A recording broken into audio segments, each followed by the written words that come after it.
anywhere in the world. Lamb Slave, Meraldo, Living the Dream 2025. Hello, how are you? Who else is in here? Caitlin, Lesfer, Patrine Numerology. How are you doing? Meg, Tattooed Witch. Welcome in. Welcome, welcome. Let's see. Where's my other bat signal? There's my other bat signal. All right. Oh, I can't pin that yet.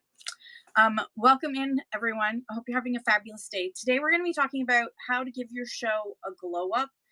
And I'm going to say right off the bat, I am not going to be suggesting good morning, Revelations, Gifts, and Sue and Barbo Sam. Welcome in. I am not going to be doing like a here's the high tech way that you can do things, because that's just not most of us. And I want this to be accessible to the most people, because Whatnot is accessible to most people. So this is about little things that you can do to improve your show. Some of you already do these things or may have your own suggestions of what would work and what works for you. So feel free to share the things that work for you as well. It's not just about what I suggest. It's a collective thing. We learn from each other and from the community. So take what you like and leave the rest. That's what I always say. And also, I'm going to be making some suggestions that I don't actually do because I can't, or it's in the circumstance that I'm in, or just the way that I run shows. So again, there's no one perfect way to do Whatnot. So do as I say, not as I do sometimes. Other times, take what you like and leave the rest. It's totally up to you how you want to run your shows. I'm just going to give you some suggestions. And if you have questions, feel free to ask them. If it's not related to the topic, I will wait till after we finish the topic part to discuss those things, just because it makes things a little bit smoother for everybody. Tara loves gems. Scott, MBM, welcome in. Angel, Canadian Juice. Oh, I'm curious what that's about. Stevely Steezen.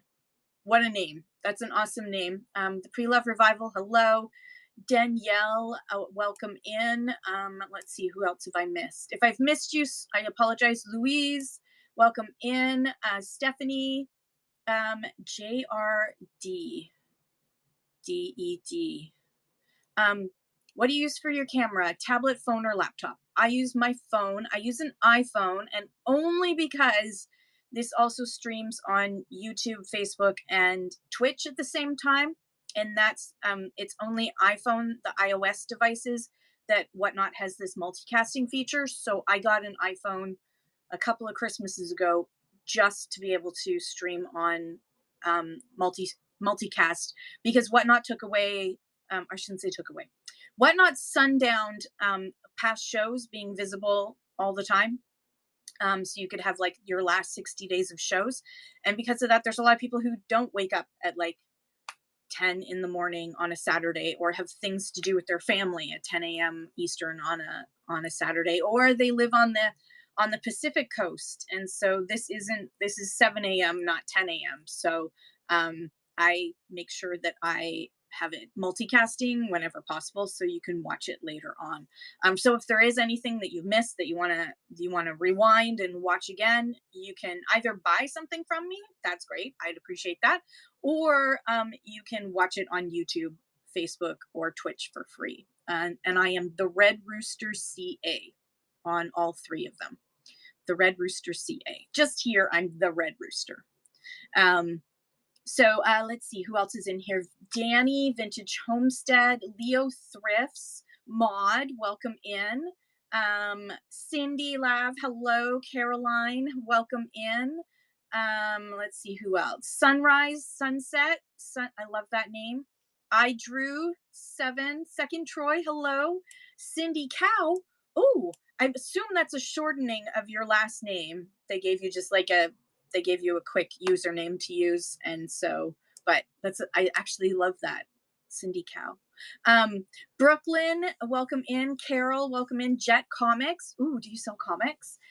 Lisa Rod, welcome in. Hi, Second Troy, how are you? So, Beatrice, welcome in. My great aunt was named Beatrice. My Aunt B. So welcome in, everybody. Okay, so shall we get started? I'm going to just pin my other bat signal. And I'm going to start this auction, and we're not going to do 2 minutes. I'm just going to run it for 2 seconds so it sends out that second bat signal. All right, there we go. And if you are looking for, good morning, Sadia, how are you? Welcome in. Um, I have a whole bunch of free resources. If you're new to me, hello, my name is Kim. I'm the Red Rooster. I have a bunch of free resources that are available to everyone. All you have to do is go to that QR code, or if you click on that item down below, you're going to be able to read how to get to those free resources. Um, and I have a goal planner that you can use. Um, and great to see you too, Sadia. I also have like thermal shock labels and recycle box labels and tags you can use for thrift to gift. There's all kinds of stuff. And I'm going to be adding some more as time goes on, but I just haven't had enough time with all the chaos that's going on in my life right now. But the goal planner, it has your usual goal planner that you would see, but it also has a special section which is a 4-week cycle. So if you've been thinking, I want to try something on Whatnot, or there might be something that you hear today that you want to try out, the 4-week cycle that I have in the goal planner is a great way to test out something new that you want to see if it shows success. You can test it out for 4 weeks and come back to it and review in a 4-week cycle, which is no, I mean, ideally you'd want to go longer, but I think with if you're running a small business, or if this is an extra side hustle, 4 weeks is all you can really give before you can make it, and it's enough to make a decision about whether you want to go forward. So that is also available. You'll find that in the goal planner. So Evie and hasha hasha hasham and Diane and David and, oh, let me see if I can say this right. I'm gonna mess it up. Akosibo boy. Akosibo boy. Ashley and Whiskers, hello. John Diane, welcome in. Mokoko, sweetie. I like that name. Frenchie, welcome in. Hannah as well, and official MK. What's up? How are you doing? All right, let's get started. Because I got a lot to cover, and holy cow, as usual, I have a lot to cover. So let me just pull up my little script here. A reworker's passion, I'm going to boop you. Everyone, make sure that you follow a reworker's passion. She is an amazing human being. I love you so much. I've modded you, so feel free to announce when your shows are. She is an amazing community host who provides great seller information. So if you're looking for another person to go to learn from, Leslie from A Reworker's Passion is definitely one of the people that you need to follow and bookmark her shows. Okay, so we're talking about giving your show a glow up. Ooh, handmade soap this morning at 11:25 a.m. Eastern. Lamb Slave says, if I seem lost, it's bad connections traveling. No worries, my love. No worries. Speaking of connections, let me just check. I'm on my extension, and I'm going to talk about this, the Wi-Fi and how important your Wi-Fi is in a second. But let's get going. If you, for any reason, see that my Wi-Fi is an issue, please let me know. One of the things that you'll learn is that people sometimes won't tell you when you have bad signal, bad sound, bad anything. They'll just leave the room. So if I see my numbers drop, I know what's happened. So anyways, good morning, everybody. Today we're talking about how to give your show a glow up. Now, before anyone starts adding expensive cameras and microphones and equipment and everything else, hey, Sunrise, Sunset, welcome. Before you start adding all that stuff to your Amazon cart, please don't. Please wait, okay?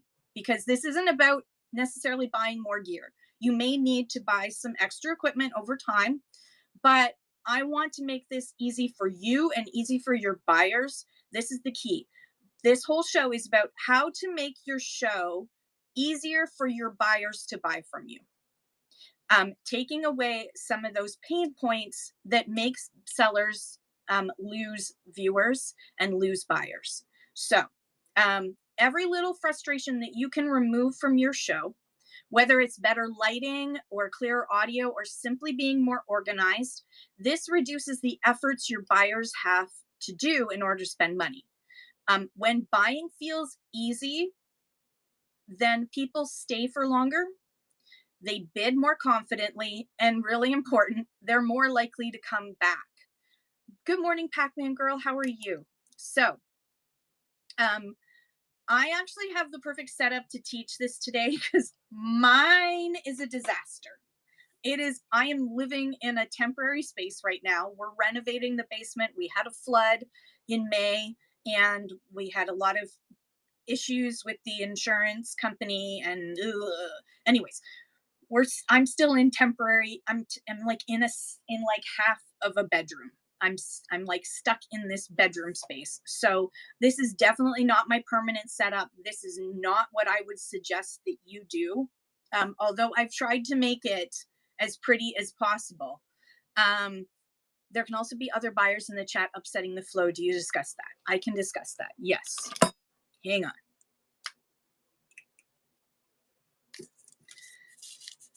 Annoying buyers. Annoying viewers, actually, I'm going to call them.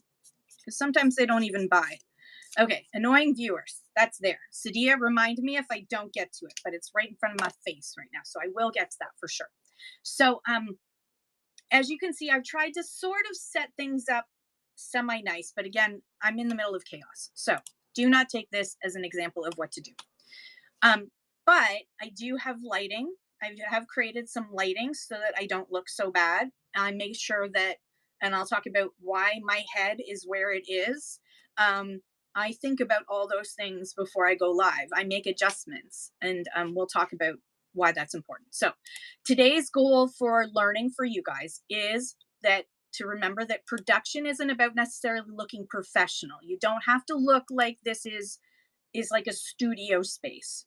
It's about removing the friction that makes buyers pause and not buy. Every obstacle that you can remove that makes buying easier is going to help you be more successful on whatnot. So I'm going to start with the one thing that I think is something that most new sellers get wrong, and that is lighting. So I'm going to move this away, and I'm going to move this away. I've got a light up here. I've got a light down here. And how lovely is this? Okay. If I'm trying to hold something up, I've got this cute little thing, but you can barely, you can see it, but you can't see it to its full advantage because you can't see the detail here. Can't see it. You can't see it to its full advantage because the lighting is cruddy. But see, this one doesn't work all by itself.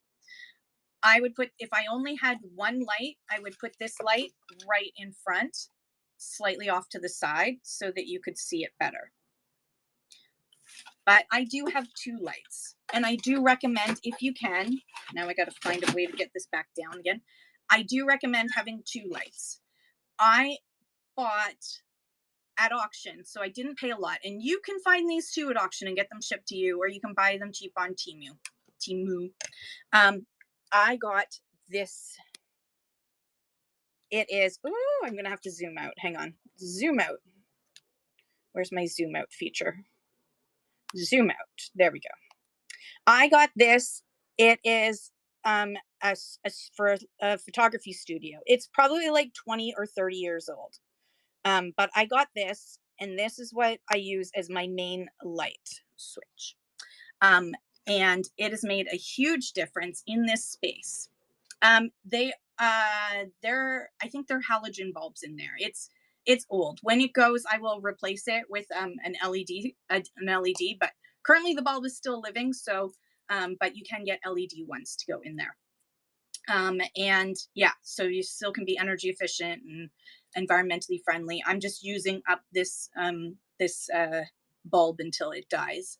But this cost me like $30. And it is large and it diffuses the light. And that's the key thing. This one that I have, this is my ring light. I find ring lights annoying, so I switched. I have like 3 ring lights. I've been the person who's bought everything that I thought I would need, the equipment wise, on whatnot. I bought a special microphone.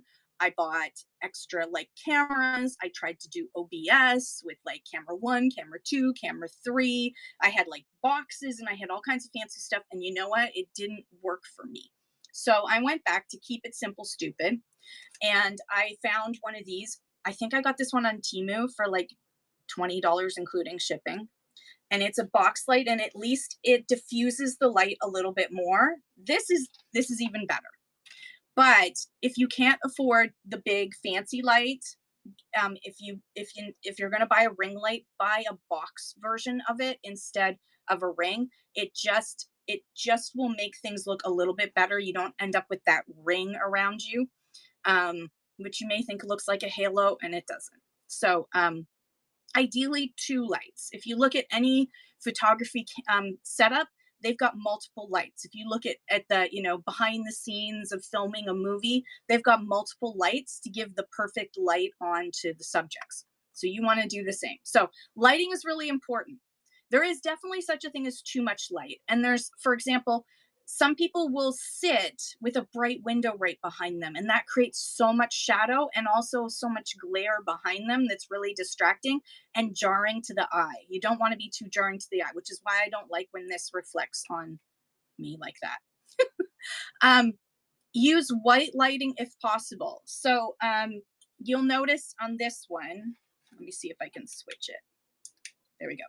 It has multiple styles. Come on. There you go.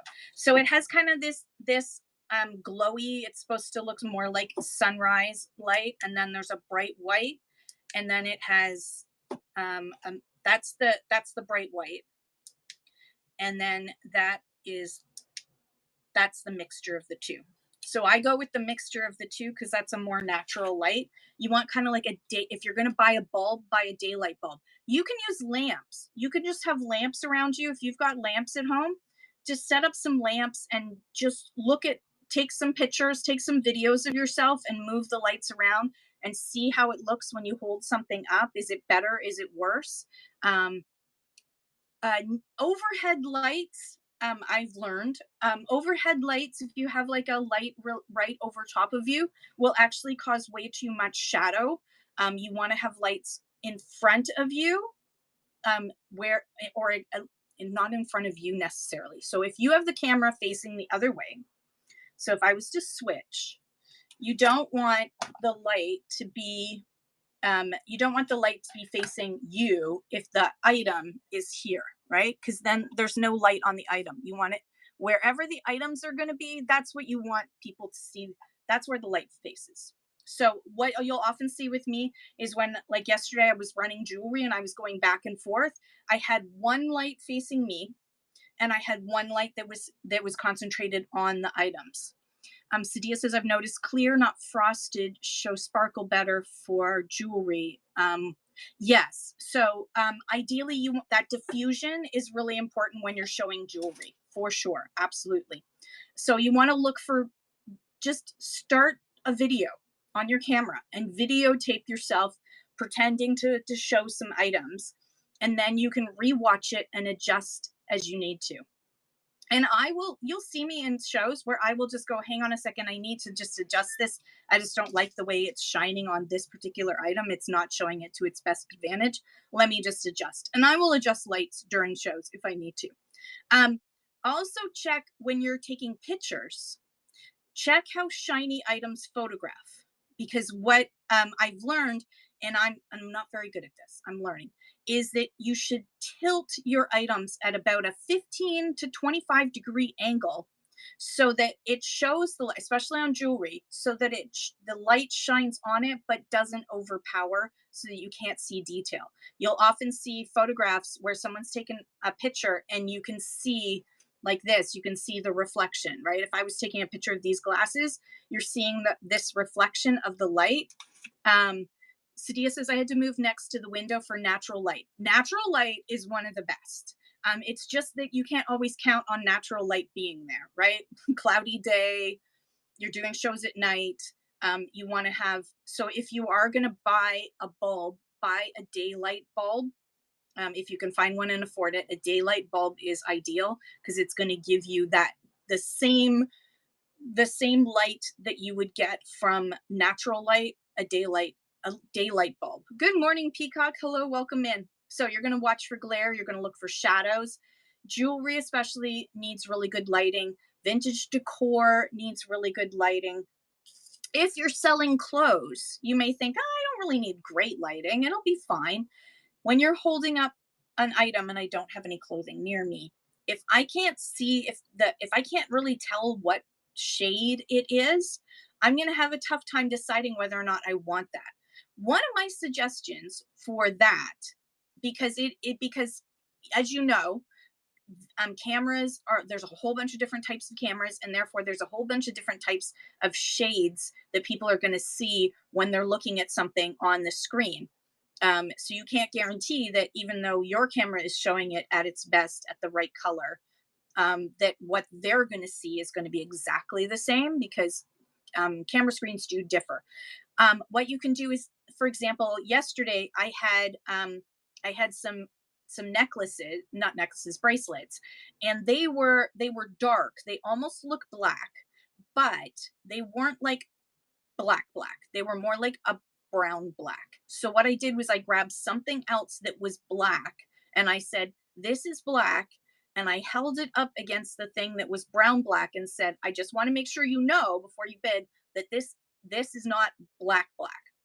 And that person still bid and bought because they loved it, and I knew that when I shipped it to them I wasn't going to get a message saying I thought it was black and it turns out it was brown, right? So it's really good idea that even if you've got the best lighting possible, that sometimes you have to stop and show colors. One of the ways that I used to, when I used to do listings on other apps, a long time ago, and when I used to be an auctioneer and I had an online auction business on a different platform, I would take crayons. You can get them at the dollar store. You can get a pack of those, like, those standard crayons. And I would put, if I was selling something that was red, I would put a red crayon beside it so that you would know this is this type of red. And I mean, we all know what our basic crayons are: our yellow, our blue, our red, our green, unless you're colorblind. That's a different thing. But I would put those beside so that it was very clear to whatever customer was looking on whatever monitor they were viewing. Magnets by Marika, thank you so much for the raid. Everyone make sure that you're following Magnets by Marika. Thank you so much. Shauna, welcome in. Becky, welcome in. Thank you so much, Magnets by Marika. Let me boop you. Make an announcement of when your next show is. And hello, Shauna, how are you doing? So just a pack of crayons that you can put beside for comparison and just hold up. Easy to store. You can keep them in their little Crayola container. So that makes a huge difference. It adds buyer confidence. They're less hesitant if they're like, oh my God, she's even showing me exactly what color it's going to be so that I totally understand. But lighting won't help as much with that. It will definitely improve how they can see the item, but you can't always guarantee that they're going to see the same color that you're trying to show. So I've shown you poor lighting, better lighting, even with just one, as you can see, with just one and this one off to the side. But if I move and have it right in front of me, although it's reflecting, and I hate that, which is why I have two off to the side, because I can't stand the reflection. If I wasn't wearing glasses, it would be fine, right? So, okay, without the glasses, there you can see much better than over here with it off to the side, because then you're only seeing this side is lit and this side is not. So you want to be centered. With my glasses, I get annoyed because it reflects and it drives me batty. And the same thing as, let's just move you guys over here for a second. Okay, so this is with a light behind me instead of in front of me. And can you see how glary that is and how I'm just kind of washed out? And if I pick up an item to show you, let's go with something different. If I pick up an item to show you, you can kind of see it, right? You sort of can see it, but it's really tough. And I see a lot of people who have a window behind them, and that's what it looks. This is what you're showing. You may not even realize it. You may think it's fine, but a light behind you is not helpful at all. A light in front of you gives you a chance to have much better clarity. Both of my lights are not from Temu. No, that one I think I got from Temu or Amazon, one or the other. I mean, probably from the same manufacturer. The other one, that's the big photography one, I got that at auction. It's used. It's probably like 20 or 30 years old, but still functions perfectly well. And but you can buy those online, the large ones. Okay, so and then overhead light. I do have an overhead light turned on right now, and you know, it is what normally I would have it turned off, but it's also a fan. I need a fan in here desperately because it does get warm in here. All right, back over here we go. Move this and this, and also I really like this box light because it has this feature where you can tilt it. And so I can really get the perfect angle that I need to, especially when I'm selling like small stuff in jewelry. I can get the right angle that I want. Okay. So, and make sure I tilt properly. This is important too. I will talk about this in a second. So our brains make trust decisions very, very quickly. So when a buyer can't clearly see the item, they feel less confident about bidding. If they can't tell whether a rhinestone is missing or they can't see the detail, you tell them, oh, this is so gorgeous. Look how pretty this is. Look at all the detail in that. And they're like, I can't see the detail. I don't see anything. I just see blurriness. It just looks like glare to me. They're less likely to bid.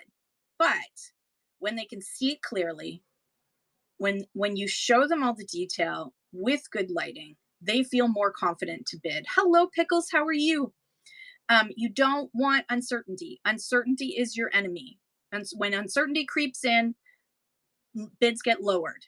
Less people are likely to keep bidding up something that they're a little bit uncertain about. And when it's not clear, you may get one bid, but you're not going to get 3 bids out of someone.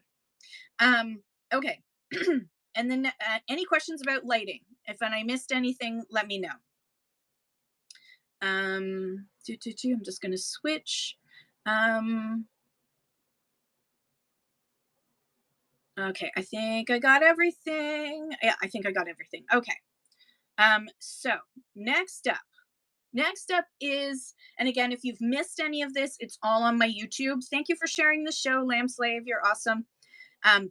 If you miss anything, this is all on my YouTube channel. It takes usually about a day for it to fully render on YouTube. So by tomorrow, it will be up on my YouTube under my thank you, Sunrise Sunset, for sharing the show.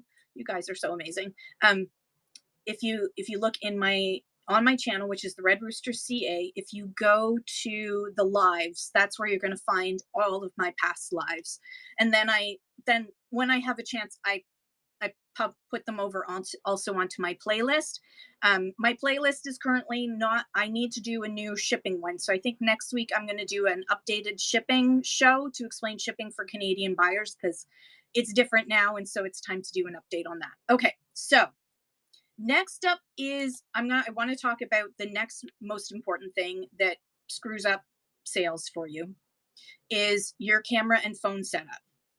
So again, your camera is your buyer's eyes. So you want the camera to have good lighting. We've already talked about that, but you also want it to be steady. And that's number one. Is the thing that I want you to buy first before you even buy lighting is, if you're going to buy some equipment, buy a phone holder. Don't hold it in one hand and try to sell in the other. It's so annoying.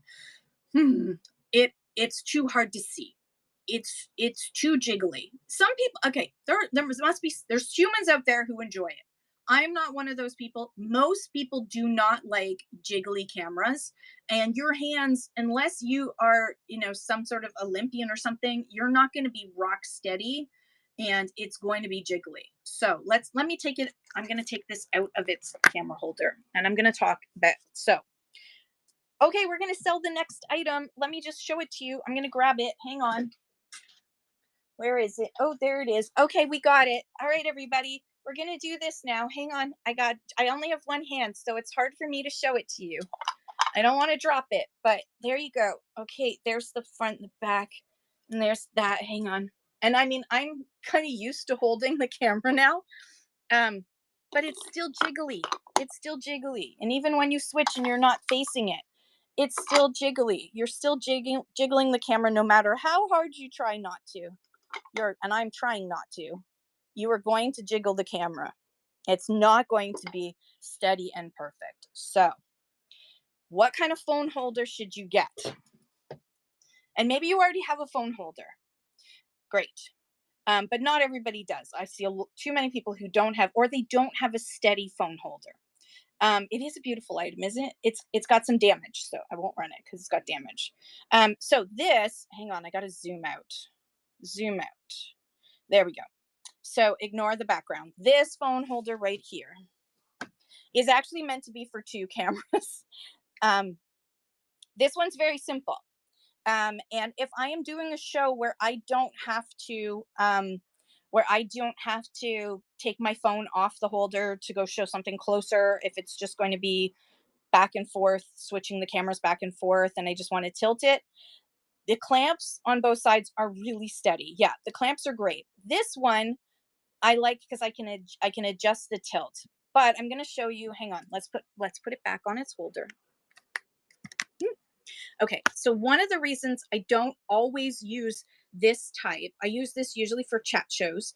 One, it doesn't have a tilt. Yeah, I do have suggestions for live throws. So its tilt doesn't go all the way. So its tilt, if I have something on the table, the tilt only goes this far. So I don't use it if I'm going to show stuff on a table because I can't tilt it down enough to show you. I do like the way it adjusts, but sometimes it actually has a mind of its own and starts going like this. And I have to follow it. So that happens. The clamping I like, but if you're going to take it off of the holder, if you know that you're going to be moving it around, move the camera so you can show here, show there. This one, because of the clamping, when you go to take it off the clamp, it's quite like the little earthquake for everyone else, right? So I'm not a fan of this type for if I'm going to be moving the camera around, like literally taking the phone, putting it somewhere else, like live thrifting, because it is like an earthquake. So this kind you can buy online. This one, so this one has just a simple, this was probably super cheap. And I'll just hold it up so you can take a picture of it if this is one you're going to be interested in. This one does lift up and down a little bit for height, because height is important. I will often take my phone stand and put it on a pile of books to lift it up to the height I need. Because, Kardashians say it needs to be more like above you. I can't do that. I'm too old for that. But let me just switch to this phone stand. Earthquake for a second. Okay. So this phone stand is a very cheapy one, but I can lift and lower and wait. Oh, hang on. Turned it the wrong way. And whoop, I can tilt it and switch and be able to show you a table shot. So I like this for if you're going to do table shots and then switch back and forth. And I usually go, oh, look at the sky. Hello again. Welcome in. Hang on. We're going to go look. I'm going to switch. We're going to look at this item up close, tilt, and then show it to you. So this one I like because it does have that tilt feature. This one, though, doesn't have a lot of weight on the bottom, so it sometimes will get tippy. You can just put a heavy book or something on the base. So there's that type. Hang on. I've got more. Okay. So there's that type. If you're going around, where's my little one? Oh, son of a nutcracker. I just had it. You can buy a fold-up one that's very similar to this one. You can get them at a Dollarama. Dollar Tree sells just little fold-up ones you can stick in your purse so that if you're going to do live thrifting, you can use one like that. Also, there's like this kind that you can clamp on to your table, and then you can adjust it any way you like. I've used this before. It is a clamp one. The only reason I stopped using this is is where the microphone sits on my cameras. So the way this one sets up, I'm not going to clamp it to the table, but I'm just going to show you. It's a cool holder, except, hang on. First I have to unplug. Then I got to try and get it in there. Okay, I've got it in there. But the problem is, hang on. The problem is where the microphone is often will actually cover the mic. This holder covers the mic. I don't know if it's covering the mic now. But I found that to be way too annoying. So I got rid of that. Hang on. We're going to take you off this. So make sure that you, oh God, I can't get it off. That's another reason. And I got to unplug it again. And then I got to plug it back in. Okay. See how important a phone holder is? So you want to make sure that you're able to plug in still, because as you know, Whatnot takes a lot of juice to run. So you want to make sure that you're able to plug in. And some of the holders don't have this hole. And you also want to make sure that the holder part isn't going to cover the mic. If it is, you can just adjust a little bit. You can just push your phone over just slightly so that it's away from this without worrying about. But this one's, I like this one because I can do even a more direct tilt at a 90-degree angle. I can do a 90-degree angle tilt, which you can't do on some of the other ones. So I do like it for that. But this one also only works for front camera. It does not work for rear camera because it covers up the rear camera. So it's only good for when I'm doing front camera only. I can't switch back and forth because all you're going to see is this black. So you want one more like this that I'm using right now, because the rear camera is not covered up by the phone holder. So make sure you think about that too. Okay, and then my last type, because Sadia was asking about for live selling.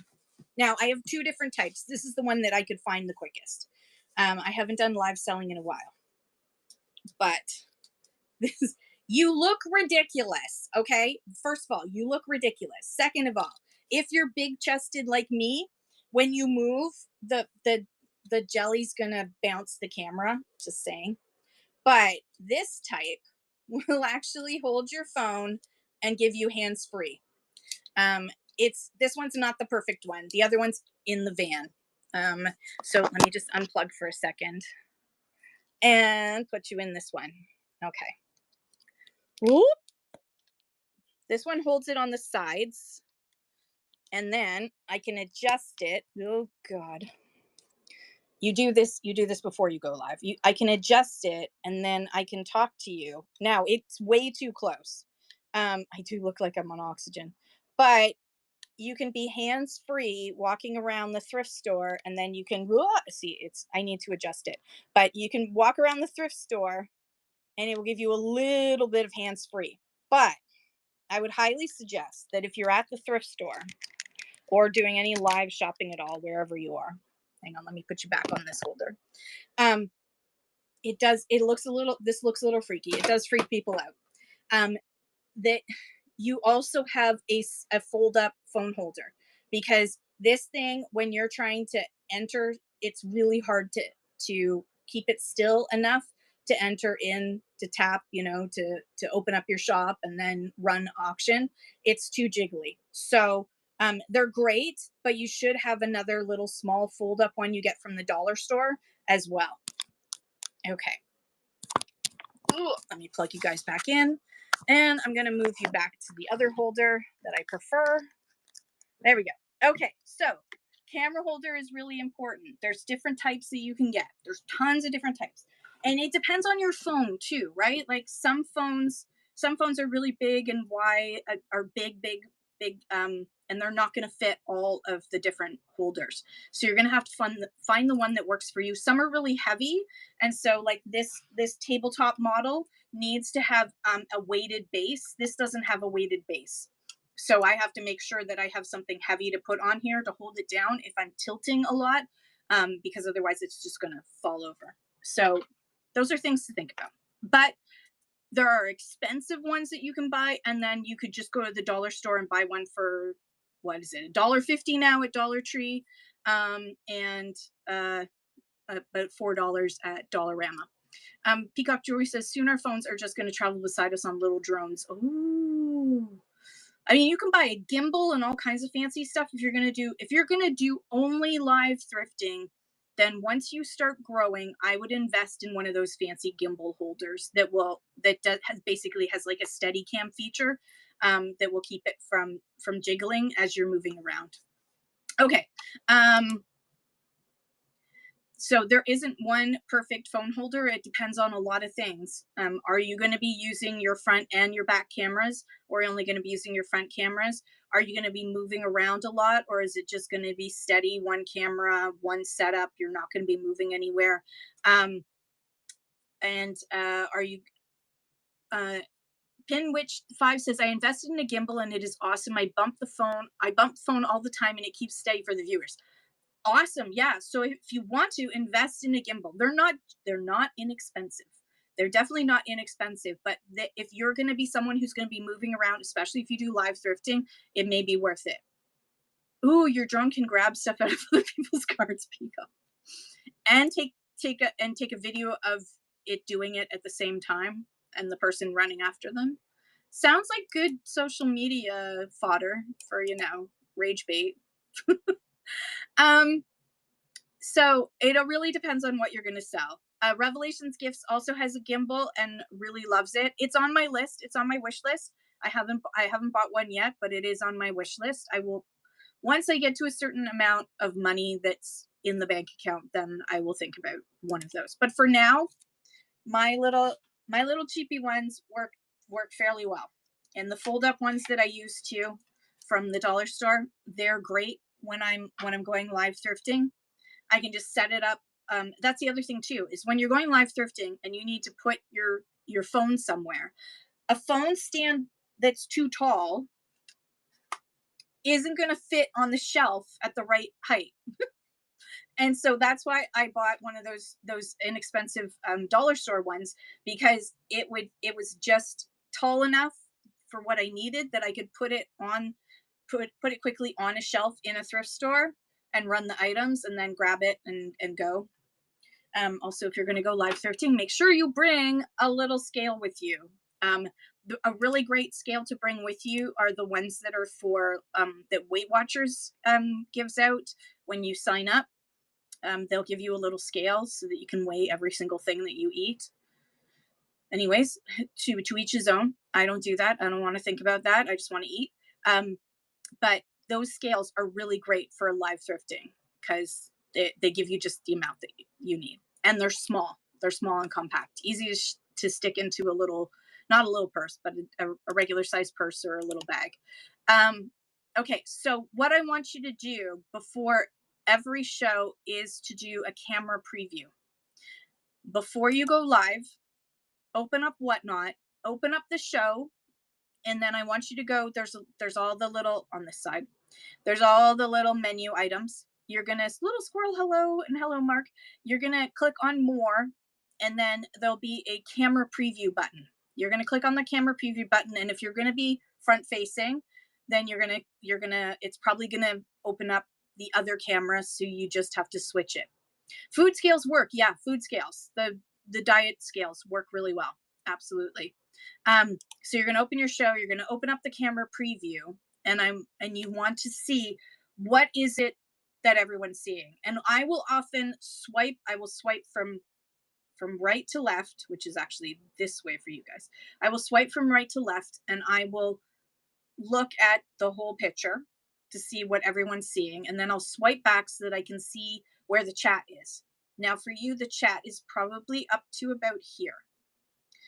For sellers, we get a little bit more. We get like this much more. I try to stay at or above this line with what I want you to see, because I know you can still see down here, but you can't see as clearly. So if I was going to sell this, if I hold it down here, if I hold it here, you can see it. I can hold it really close, but you still can't see as much detail as you can when it's above the chat and but slightly above the overlays. You always have to think there's the overlay up here, there's the show notes. I guess that's over here for you guys. There's the menu over here, and then you got the chat over here. So you want to make sure that you're up here. Sometimes I see people and they're like this. And I get a lovely view of so many ceilings, and I appreciate some good ceilings. I appreciate when, you know, the yeah, yes. You're welcome, Peacock. You type, I give you what you want. I appreciate it when I can see clean lines on the paint job. I mean, I appreciate that. But unless you're going to be holding the item way up here and showing me the item way up here, like, that's fine. If you don't want to, if you want to cover yourself up, good. But the item better be up here, not down here. Like, if you're just going like that, it has to be below the overlay. You got to think about all the overlays that are there, including the chat overlay. So you want to go this. You don't want to be down here. So if you open up your camera and you can see ceiling, tilt. Little bit of ceiling is fine. A lot of ceiling, no. Unless you're selling ceiling products. Maybe you're selling ceiling products. And then it would make sense to show off your ceiling. But otherwise, I don't need to see your ceiling. I want to see you, and I want to see the product that you're selling. So make sure you check framing before you go live and think about sort of that line where it says, for when you go live and you're thinking about this, you can write this down. Where it says switch, is where you want to be above. You want to be above switch. So keep your product above the chat. Don't hold items down too low. I do not have any coins today. Thank you for asking, Michael. I'm doing a chat show today, but if there's anyone in the chat that sells coins, and are you in Canada or US, Michael? Let us know. If there's anybody in the chat that sells coins, say hello to Michael and give me your flag so that we know where you're from, so that Michael knows where you're from if you sell coins of any kind, even if you have 3 coins to sell. Okay, so any questions about that, about phone holders, anything like that before I move on, or are we good? Next up is front versus rear camera. Use your front camera while you're talking. Ideally, switch to your rear camera when you're showing detail.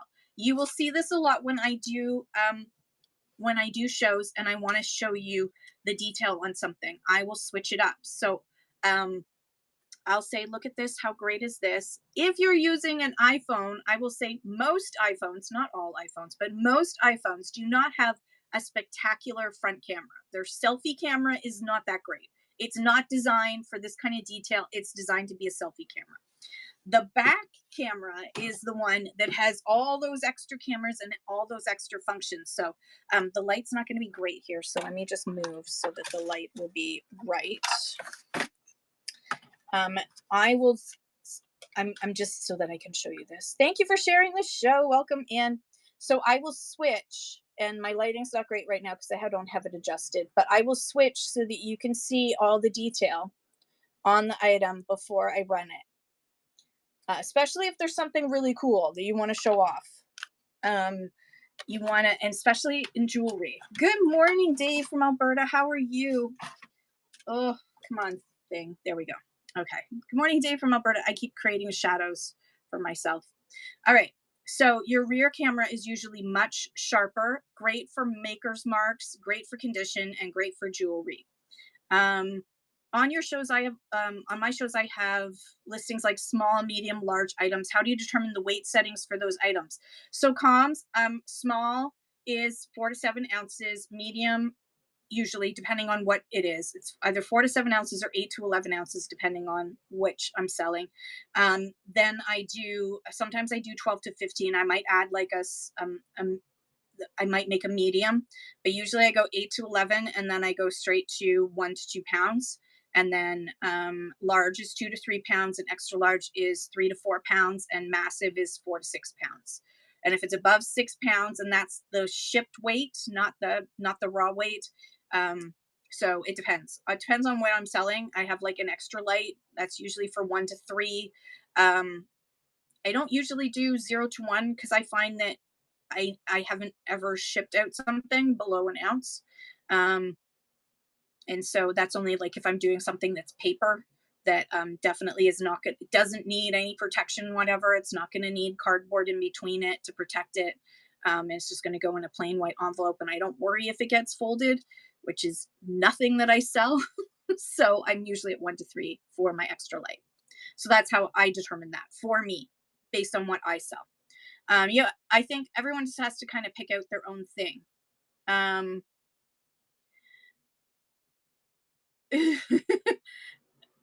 Um, so Coms asked, and you've never been dinged for shipping adjustments. I've been worried about selling items with various weights. The key is that you switch, right? So you weigh it, and it's it's going to be in the it once you ship it, it's going to be 4 to 7 ounces. It's going to be more than 3, less than 7 or less. Then you do 4 to 7 ounces. So you would do small, and then you just have to keep switching it. So and you get faster at switching. Do not do. I highly unrecommend. Do not, under any circumstances, have a one set, like 8 to 11 ounces for everything. Don't do that. I know that there are big sellers out there who got lots of viewers in their room who tell you to just pick one weight and go with that. Don't do that. First of all, it's not fair to your buyers. And second of all, it's costly. If you're a big, huge seller with huge volume, you can afford to take dings when you sell an encyclopedia set and put it at 8 to 11 ounces. You can afford to take those dings, but not everybody can. Peacock says, I've sent packages to weigh less than 1 ounce before. It's a fun challenge. I had to weigh the thank you note. Hi, swimmers to the side. I'm doing a community chat today as a community host for Whatnot. So I do not have any coins, but if there's anybody in the room who's selling coins, let swimmers to the side know. And hello from Australia. Hello. Hello from Canada. That's awesome. We love Australia. You're our brothers and sisters from another king. Hello, how are you doing? Same king, just different times, depending on when your family got over there. My family escaped from one queen. No, king. The mad one. Yeah, that only happens when you do 0 to 1 ounce and the buyer manages to only buy one item. So hello, Australia, we love you. So you want to, if you need to, switch your camera to the other side, but before you go live, and I often forget to do this, before you go live, take a lens cleaner. Take one of those little lens cloths and wipe your camera lenses down, because you can't help it. You're touching your camera. You're holding your camera. It's a handheld device. You're going to get skunk on it. So make sure that you wipe your camera lenses down, front and back, before you go live. I sometimes forget, and I literally have to go, hang on a second, and grab the lens and wipe it while you guys are watching. So don't do that. Also, really important, a lot of people don't realize that there's a zoom feature. You can pinch and zoom, and I will often do this, but the most effective way to do it is you need to swipe away the chat in order to do it effectively. Let me grab something so that I can show you. Okay, I'm going to move you closer so I can do this. You're going to ignore the ugly background, which is my workstation. I've got this beautiful piece of, I can't remember, I think it's Sarah Coventry. I haven't listed it yet. It's got matching earrings. It will be in one of my jewelry shows. So I'm going to show this to you, but it's not to its greatest advantage this way. So I will switch. And I don't have my lighting perfect. There we go. Better lighting. Good. I will literally just hold the light where I need to. And then voila, look, there's the maker's mark. You're practicing your, my husband's nephew moved to Australia, and he has a baby now named Brooks, a baby Australian who just got his dual citizenship. So you can take your zoom and you can zoom out and you can also zoom in. And it's just, I'm just pinching and zooming. And then when you want to zoom out, you can also, Whatnot also has for iPhone, I don't know if it's on the Android too, you can also click zoom out, zoom in, zoom out on the menu.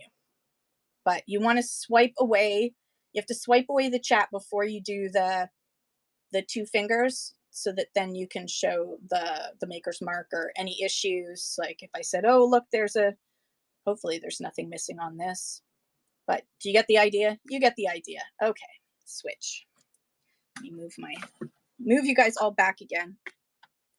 Tighten that up. Okay, run brooch. Not running brooch. Gotta list it because it also comes with matching clip-on earrings. So you can actually zoom in, and a lot of people don't even realize. A lot of people don't even realize you can zoom in using your phone.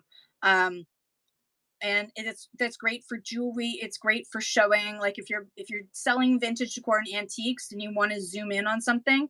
Magnus Weinrika says, I'm a pincher. Yeah, I like the pinch feature more than I like using the more buttons. Sometimes if I need to zoom out, but I don't want to have to swipe away the chat to do so, I'll just hit more. And someone asked, sorry, I'm going to scroll up because I think there were some questions that I missed. Hang on.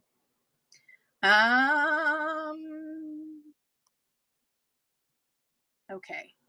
Jewel Castle asked, how long have you been selling on Whatnot?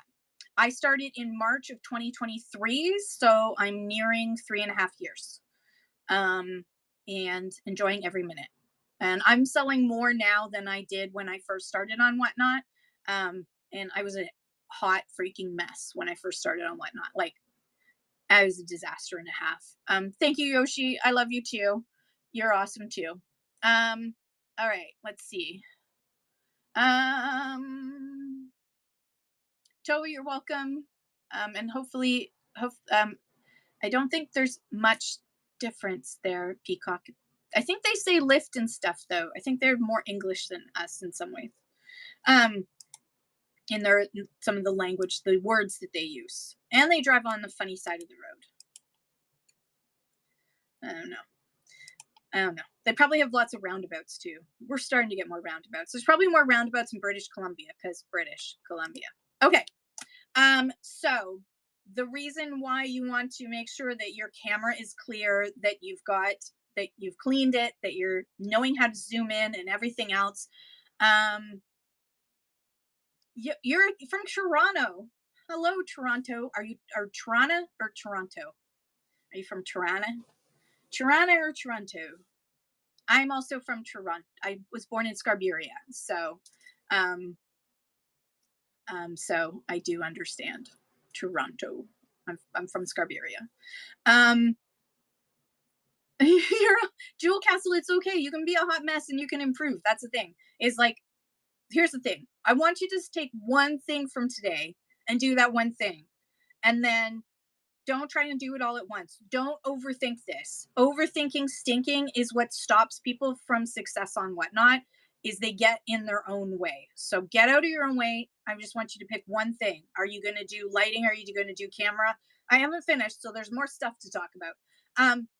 So people naturally look at faces first and then the item you're holding.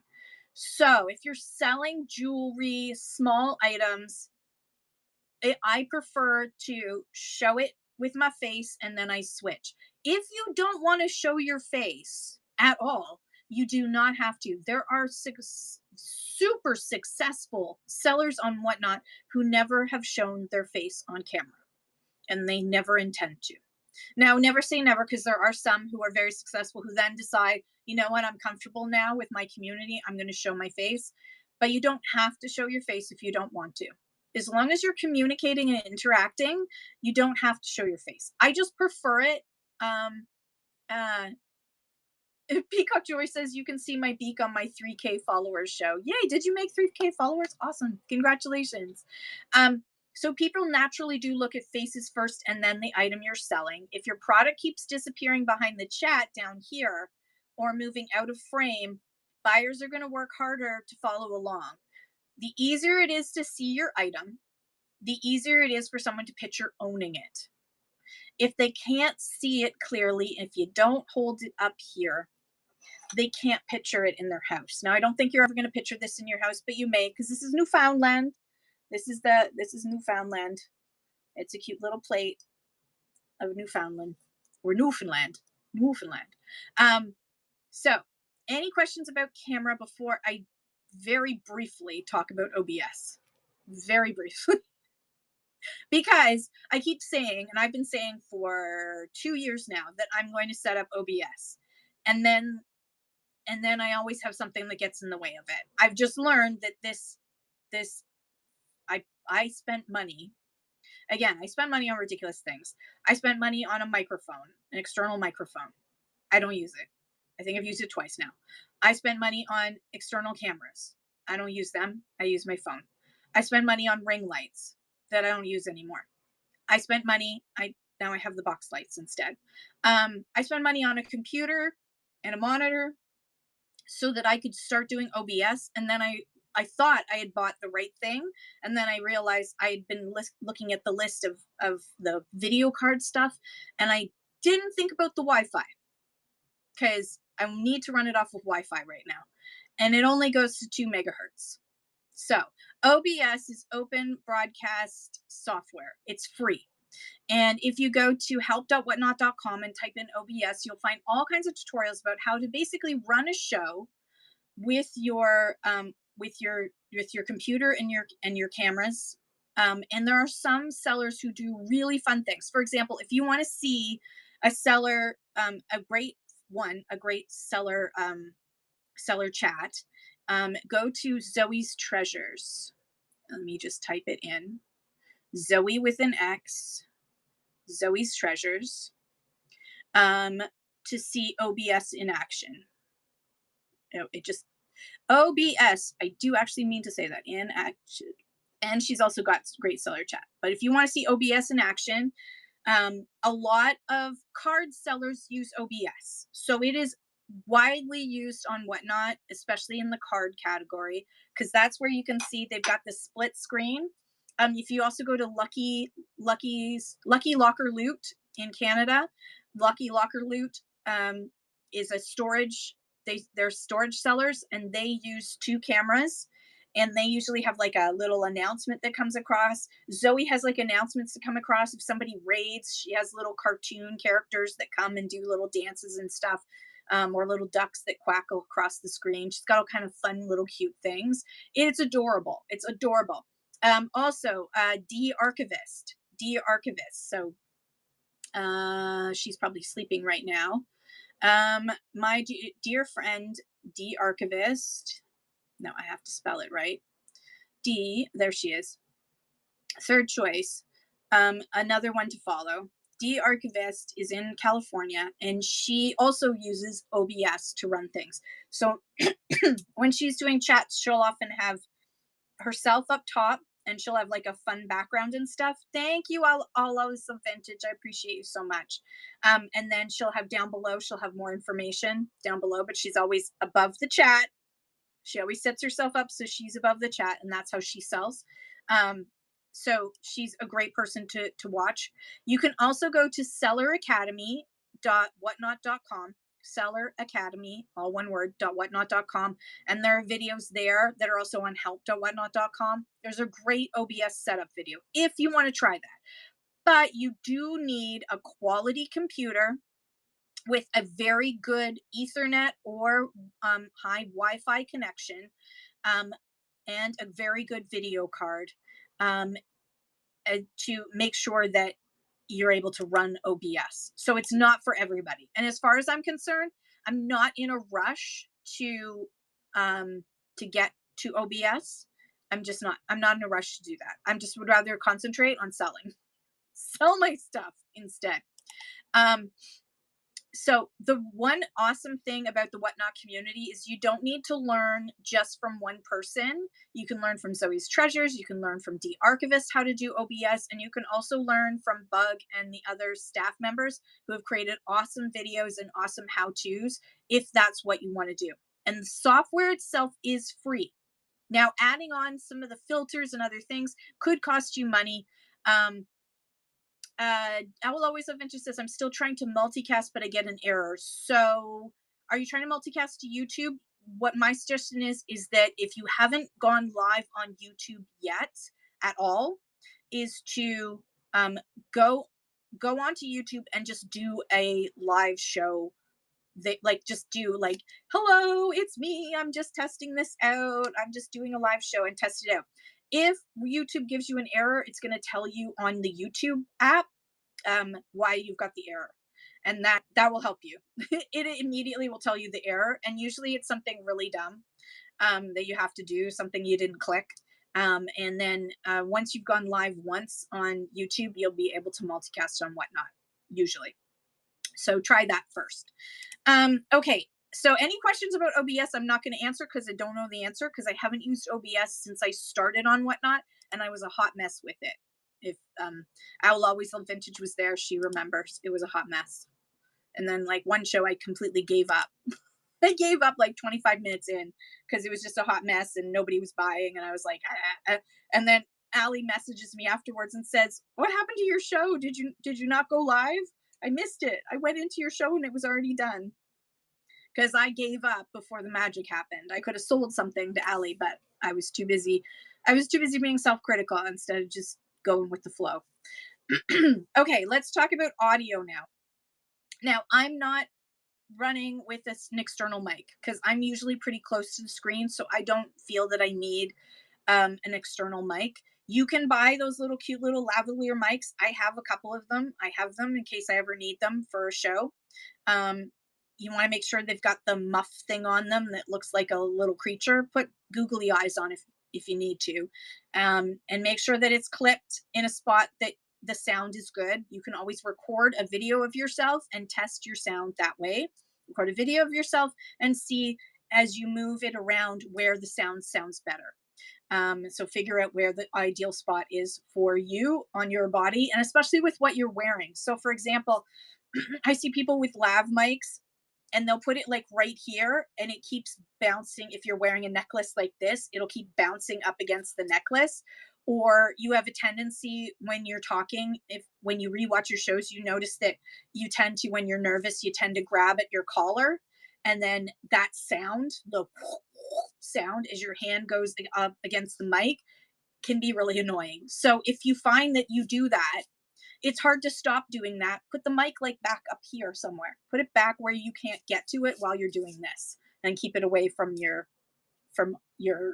necklaces or anything that you're wearing that might rub against it. Like if you're wearing a t-shirt and a jacket and the jacket kind of moves, it's going to rub up against there. So just do a test video and try out with the outfit you're wearing. Just take 5 minutes before you go live and test it out, replay the video and see where's the best spot to leave the mic, where it's going to pick up the sound without also having any interference.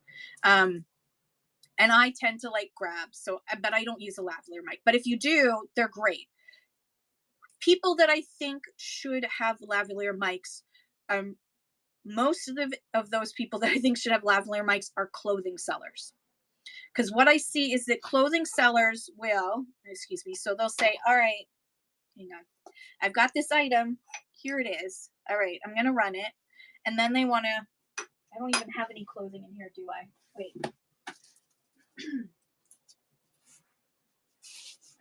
I've got this scarf. So I want to show this scarf at its full length, right? Which means, pretend there's nothing in the way here, which means I'm going to have to step back. I'm going to have to step back here. So I can either yell at you as I step back here and show off the dress, pretend there's not a chair in the way, but you can't hear me very well. Or I have, so you can't really hear me very well when I'm over there, right? Like it's not picking it up as well as when I'm right here. So I've either got to yell, and yelling doesn't sound all that great for everybody. Not everybody likes being yelled at. Or I've got to keep running back and forth to say something. So if a lavalier mic is really great for clothing sellers, because you usually are standing up and you're standing back to show the item, so you're not that close to the microphone. And also, if your rack is back there and you're starting to look through the rack for something, you want to keep talking to your audience while you're looking through the rack. So a lavalier mic picks up the sound without you having to be right up against there. So, disaster house. I really highly recommend a lavalier mic if you need to step away from your camera often, which most clothing sellers do need to do so. Fabric and Fine says, I have a softer voice that would help me. Yeah, absolutely. And you can adjust most lavalier mics, you can adjust them so that they pick up more as opposed to less. You can make adjustments on your microphone settings on your phone. That it makes a huge difference, I find. Make sure that it's one that's got a good Bluetooth connection. But yeah, I highly recommend. Audio is really important. If buyers are spending their mental energy trying to figure out what you just said, they're not spending that energy deciding whether to bid. That also means enunciation. And I know I'm bad at this, and I know I have a Canadian accent. And so sometimes when I'm speaking, Americans don't understand what I'm saying. So enunciation is really important. If you feel that someone is not understanding you, for example, I had someone in my show yesterday who was asking about closed captions. I immediately knew that they probably had some sort of hearing issue, and so I kept switching the camera back to me so that, because they said they couldn't use captions with me, I kept switching back and trying to speak as clearly as possible so that they could read my lips. So think about that. If you notice someone says something about being hard of hearing, or that they're wanting to use captions and don't know how, you don't want you to stop your show in order to explain it to them. You tell them to go to help.whatnot.com. There's an article there that explains how, for each type of device, how to turn on captions. Supposedly it doesn't always work in all shows, but being more accessible is important. So if you know somebody is interested in items that you're selling, but they say that they have that accessibility issue, then switch the camera back and forth. So I was showing jewelry. I would show the jewelry on the rear camera, and then I would switch back to say again some of the details that were important about the item while I held it up again, while they could see and read my lips, hopefully. So, but for the general public, for most people, for the hearing community, their brains don't want to try hard to listen. They want it to be easy. So the easier you can make it, enunciation and clear audio. Also, one thing that a lot of people don't do is every once in a while, I want you to go in with a little cleaner, like a little one that you can buy, a little phone cleaning kit.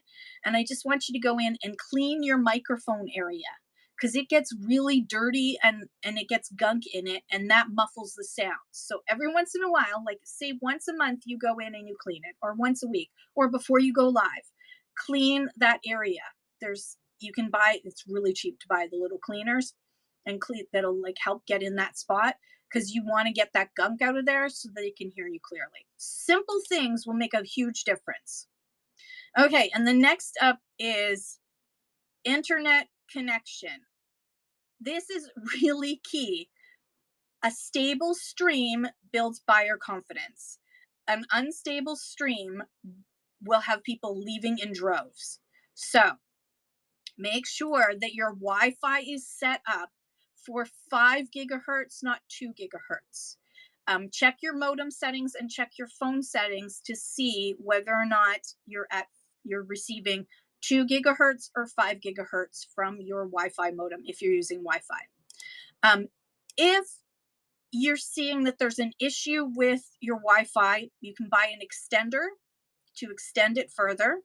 After you fix the 5 gigahertz issue, you can also, if you're renting your modem, every few years you have the right to ask for a new modem.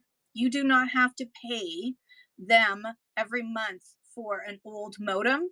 You can call in and say, I've had this for 3 years now. I want a new modem. I'm due to do the same thing. I'm going to be calling and asking for a new modem because I'm due for a new modem. almost every one of those companies is going to get you a new modem, and new modem's going to have better features, is going to be able to run streams faster. It's designed for the new era of all the bandwidth that we need. So get a new modem whenever you can.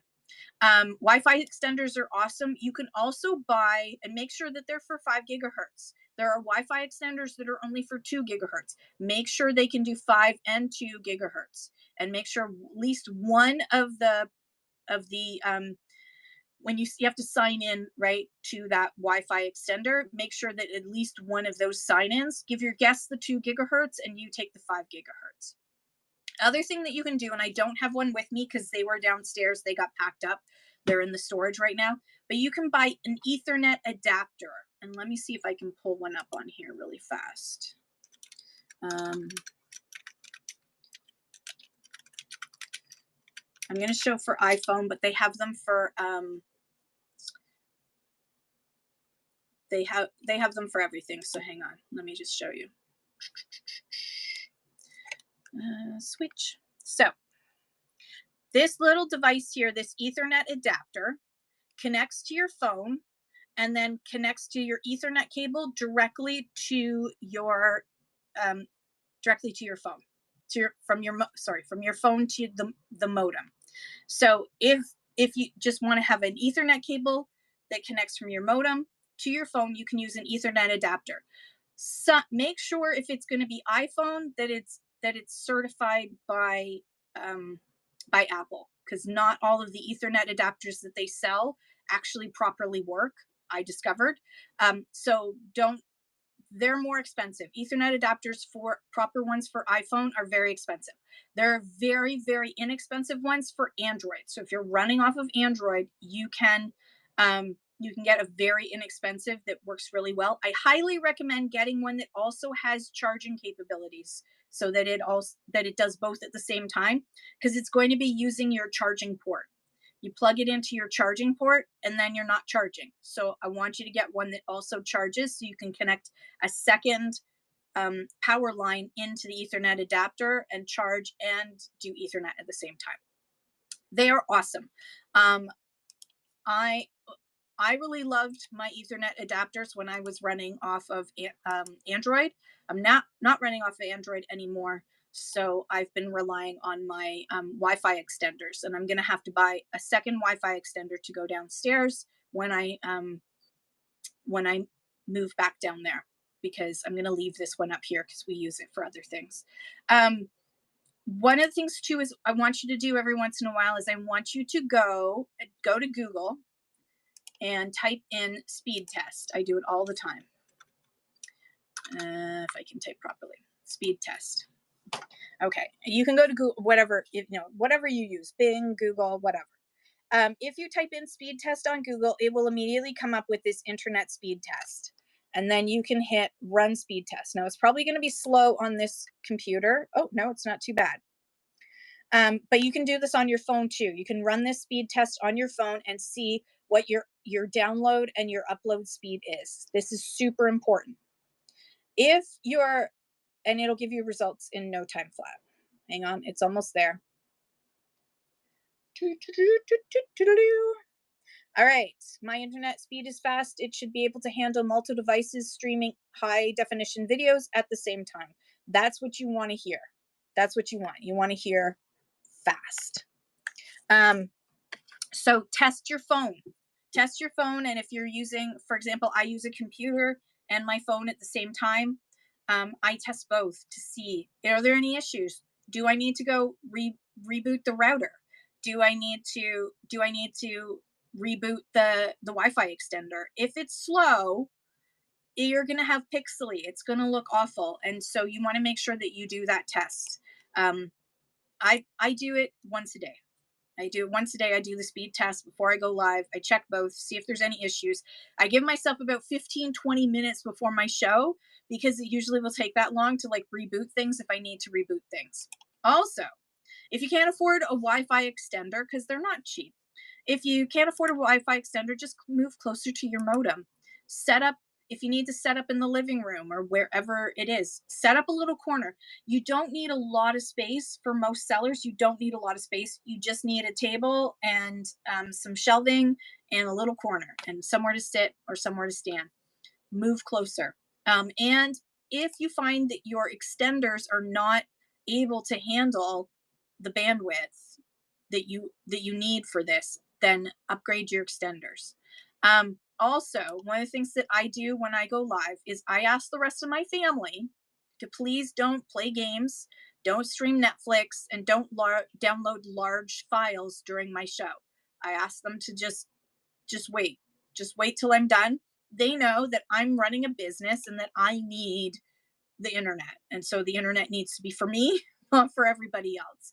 I know if you live in a house with teenagers, that is going to be super tough. Ask them to play games on their phone that don't like to download games on their phone that they can play offline so that they're not using up a lot of the bandwidth. Because your modem can probably handle a lot, but whatnot does demand quite a bit. And so if you can, try to ask everyone else in your house to just chill until you're done your show. Attention online is extremely fragile. If your stream freezes even for a few seconds, and this has happened to me multiple times, buyers often go, they leave. They leave and go somewhere else. They don't want to sit there and watch something pixely. I mean, I love my friends and I thank you so much, those who hang out with me and stay with me while it's like the shittiest show you've ever seen. But the other thing is too, is that someone who comes into your room to watch you, who doesn't get to know you as you are unpixely, may never come back. So it is crucially important that you try to make sure that your signal is strong so that your show will be strong. Okay, let's talk about background next. How are we doing for time? We're okay for time. So your background should support your show, not compete with it. This setup is not what you should do. It's cluttered, it's messy. This is a do as I say, not as I do thing. I'm in a temporary space. This is the chaos around me. I'm trying to like organize multiple different types of shows in this small little area. So mine is not ideal. Dave from Alberta says going 10 minutes without running anything makes me bored and leave, but that's not off topic. That is on topic. That is definitely on topic. We're going to be talking about that, Dave. Thank you. Absolutely. You're totally right. Declutter if you can. Declutter and set up the space what makes you happy, what makes you like show off the things that you want people to notice in your background. You may not be front facing, so your background, for example, and the lighting's not going to be bad. I'm not going to adjust the lighting for this, so you're just going to have to live with it. But for example, for my jewelry shows, I'll set up something like this in the background, and literally, do you know what this is? Hang on, let me zoom out if I can. Can I zoom out more? Zoom out. This is literally, this is just hanging by a thread. That's a shelving unit with stuff behind it. It's hanging by a thread. It's on. There's like crap on the floor. It is just on a table. My life is now TV tables. Vintage ones, vintage, of course they're vintage TV tables. That's my life. That's what I'm running off of. I've got the wooden one here and I've got the two, wood look like ones. That's it. And I happen to, my vibe, I really like lace stuff, so I used one of my lace tablecloths as the background. But you can put up whatever you want. So you don't even have to have a spot. You can just take a sheet that you like that's pretty, a tablecloth that you like that's pretty, a piece of fabric that you like that's pretty, and hang it up, tack it up. I literally have this just being held on by heavy things on top of it. So I can move it around whenever I need to. But I have my little area for my bracelets. Let me just zoom back in again. And my area for my bracelets, whoopsie daisy, that was too much zoom there, iPhone. Oy vey. There we go. So I just have my area for my bracelets set up with the proper lighting so that you can see what I've got when I'm doing a jewelry show. So there's something interesting to look at. The other thing is too, is so keeping distractions to the minimum. So say this is my background, but it's much more set up, and you will see maybe by September I'll be back in my space downstairs. Is I will make sure that the things that are in my buy it now are behind me. I may be showing stuff here, but I'll have stuff in my buy it now so someone can say, "Oh my god, I really love that eagle." And I'll say, "Oh yeah, isn't that awesome? Hang on, let me pin it for you." And I'll pin that item and see, there you go. There's the eagle. Isn't it gorgeous?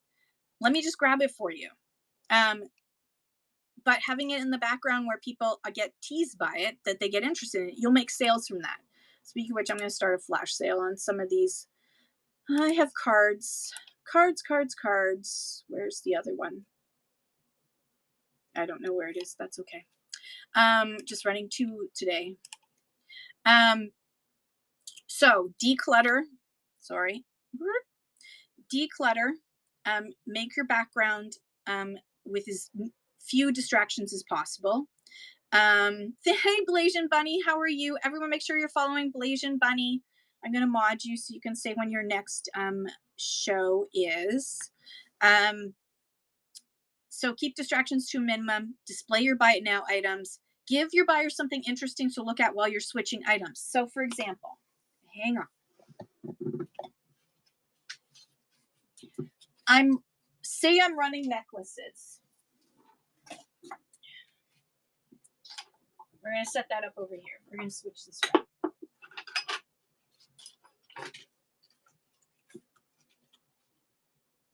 Say I'm running necklaces, okay? Hang on. Moving you over. Switch. I'm running necklaces. I've got necklaces running. And I'm going to switch to a different necklace. Now, I did this yesterday. I left it like this. This is dumb. I left it like this while I grabbed the next necklace. So there was nothing for anyone to see if they just popped in. This is what they're seeing.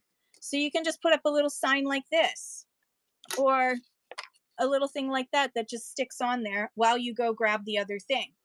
And then you can grab the next necklace and put that on and just push that down like that. Bada bing, bada boom. You're gonna go grab another necklace. Just go like that. It can say whatever you want it to say, right? Have a little sign. They're so easy. You can make it on your thermal label printer. Just print one that's a 4x6. It'll actually fit perfectly. No one's going to know that it's on 4x6. You can put it on some pretty paper, or you can print it. You can print it in full color. You can do whatever. You can put whatever you want it to say. Just like, hey, have a nice day. Something. Bookmark my next show. You can move it around so that you can have like 3 or 4 different little signs. Easy peasy, cheesy weasy, lemon squeezy. And it gives people something to look at. I didn't do that yesterday. I didn't do that. And as I was switching out my necklaces, I realized, well, that's really dumb. I don't have anything for them to look at. If somebody comes in, they're just going to see a blank mannequin. Ugh, that's not exciting. Give your buyer something interesting to look at. So you could just put a thing that says weekly bundling, if you're Canadian, weekly bundling now available. Please follow me and bookmark my shows. Free shipping today, or reduced shipping today, or my next show is on Wednesday. Hope to see you there. Simple printed signs work just fine. Now, if you're using OBS, you could do all kinds of fun things in the background that keep interest. That's great, but I don't use OBS. So this be my fancy signs. That's all I need. Just fancy. They're nothing fancy.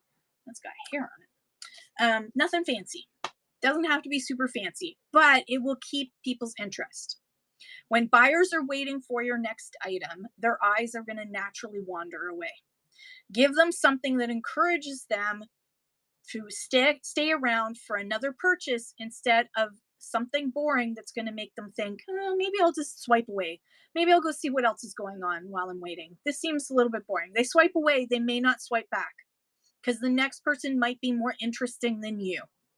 So you don't want them to swipe away. You want them to still see something. The brain needs something to do, and reading a little sign is just enough time to keep the brain active and interested. Our little brains are very demanding. Okay. Any questions about that? I think we're good. I don't think I missed any questions. Welcome in, everybody. If you've just joined, hello, hello. My name is Kim. I'm the Red Rooster. We're talking today about how to glow up your show. And so if you have any questions, feel free to ask them. Dave from Alberta mentioned this a little bit earlier. This is about pacing and how important pacing is to glow up your show. What do I mean by pacing? First and foremost, momentum sells. If you're too slow, there are some buyers who will wait and don't mind, but the majority of human brains can't hold on that long. They will leave. We've got squirrel brains, okay? We've got the squirrel. Oh, look at that. Oh, oops, I said it too loud. One of the dogs just jumped up outside of the door. The door's shut, but as soon as I said squirrel, he ran up. If you're too fast, there are sellers that go way too fast and they're actually losing out on opportunities. I get why they do it. I totally get why they do it. But many buyers will feel overwhelmed. They might stick around to watch, but they will be intimidated by you going too fast. They can't keep up, and the brain says, whoa, wait a second, we've got to think about this. This is too fast for my wee little brain. So you want to have a happy medium. Now, if you want to do a slow show, if that's your thing, then do a slow show. Just make sure that there's something in the background for people to see and do. Peacock says, once when I took a bathroom break, people kept busy by saying nice things about me for me to see when I came back. Well, that's so sweet. Aw, see, I love this community. How sweet is that? You're going to make me cry. That is so sweet. So find the middle ground that works for you. If you do want to run fast, if you want to do 5-second sudden death auctions, that's up to you. But I do believe that you miss out on some buyer opportunities. And here's the thing that I want you to think about. Those shows where you see them doing fast sales and these 5-second auctions, how many buyers do they actually have versus viewers? Let me give you some numbers here. So I've been following some shows that do, and let me see, where's the one that was doing really fast and furious? I think it was here. Yeah. So this one was actually good numbers. She was selling contemporary bags, $1 starts, crossbody, and wallets. She was running fast. Her top was 330 viewers in her room. She had 164 buyers. She only did 24 giveaways in an extended period of time. Her average sale, she sold 299 items, 45 were plus 45 purchases. Her average sale was $84. She did $29,000 in that time. It was a lot of hours, a lot of hours. She had 164 buyers. So a little less than half of the people watching were buyers. But I've seen other ones, like where is he? Oh gosh, there's so many on here. So there was another seller, a big seller in the card category, who was selling high-end basketball cards. Had 3,751 people in the room. Did 82 giveaways. Had 93 sales. Now these were high-end sales because the average sale was $931 each. Like these were really high-end items, but only 52 buyers. So almost 3,700 people came into that room and never bought a single thing. They were there for those giveaways and they were there for nothing else, just the giveaways. Only 52 people were buyers. Now, what was my point about this? Let me go back to my notes here. So finding the middle is about finding what works for you and your buyers, not necessarily your viewers, but your buyers and the people who buy. So if you find that running slow isn't really working for you and you're losing viewers and you're losing buyers and your numbers are going down, try instead of doing 30-second auctions, try doing 15-second auctions or 20-second auctions and see if that makes a difference. Are you able to run more things in that time period? Are you getting more sales by running faster? I do 10-second auctions. Every once in a while, like when I'm writing books, I might do like a 1 minute and 30-second because I'm going to read the blurb, I'm going to read part of the book, but I tend to go into the 10-second. I tried 7-second auctions and I found that I was missing on swipes. I was noticing that there were people who were missing out, um, because also there's a delay. A lot of people don't realize that there's a delay on, between Android and iPhone and the computer, that when you hit start auction, it doesn't always show up on their screens until it's already counted down a couple of seconds. So if you use 7-second auctions, by the time they see it, there's only 5 seconds less left for them to make a decision. So you also want to make sure that you say, I'm going to run this now, starting at $5, 10 seconds. Here we go. Running now. Zoe! And that, yes, Zoe Treasure says, and that applies to the extended time too. Absolutely. I've seen a lot of people who put the extended time down to 2 or 3 seconds. That's the amount of time that's added on every time somebody bids. If you do 2 or 3 seconds, I get it. You're trying to run fast, fast, fast, fast, fast. I get it.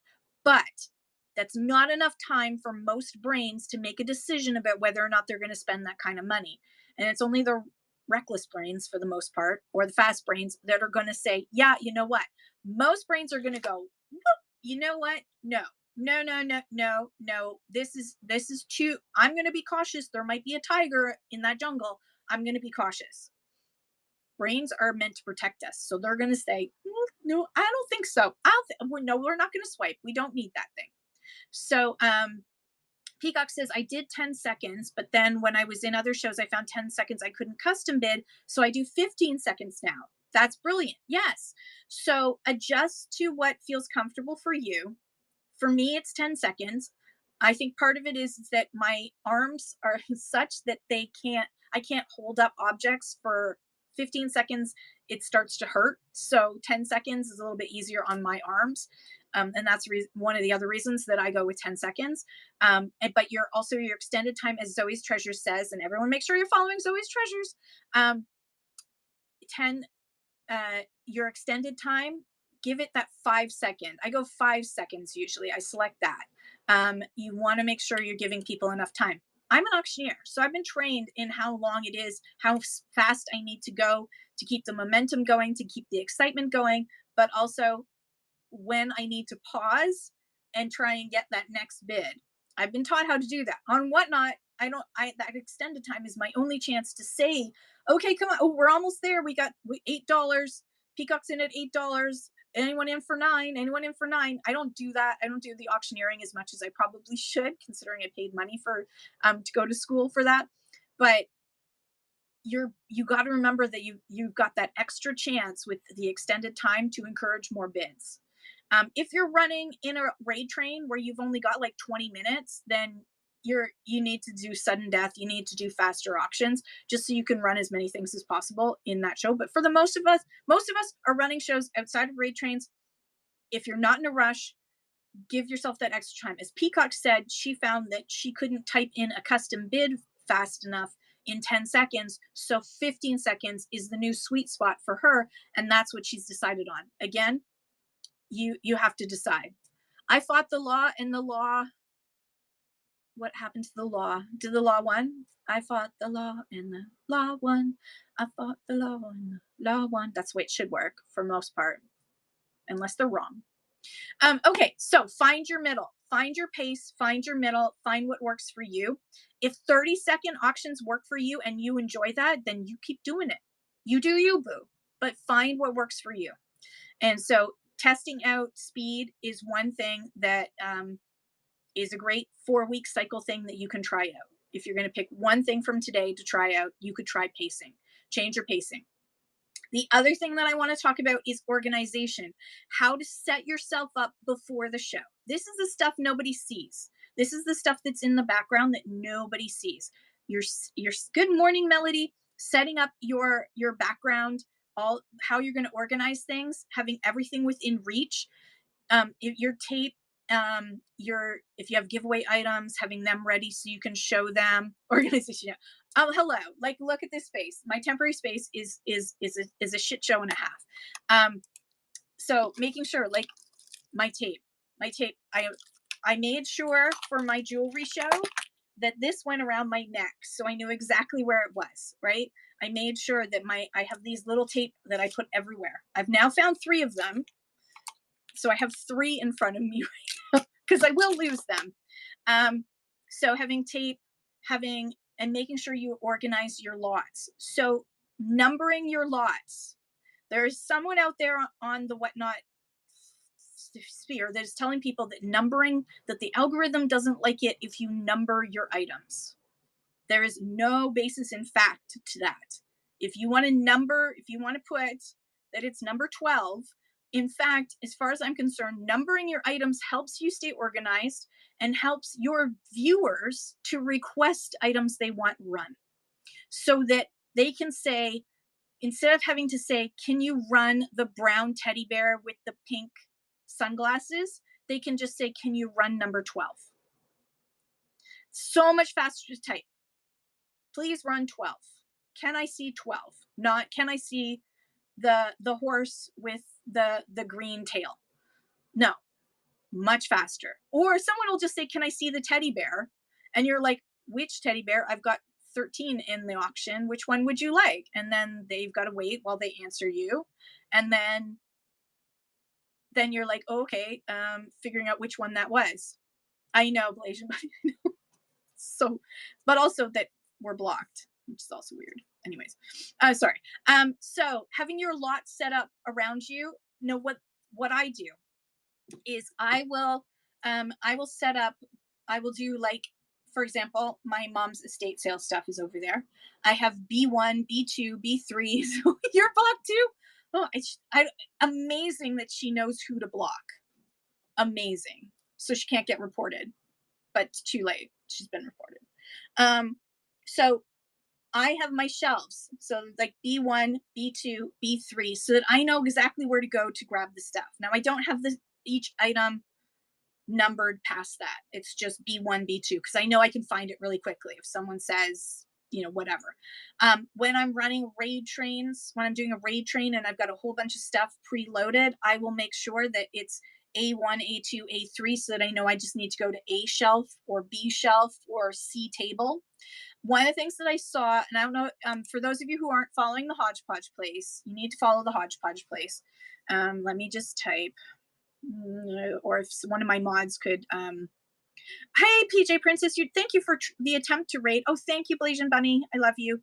So the Hodgepodge Place, Hodgie Christine, she when she sets herself up for success, she really literally sets herself up.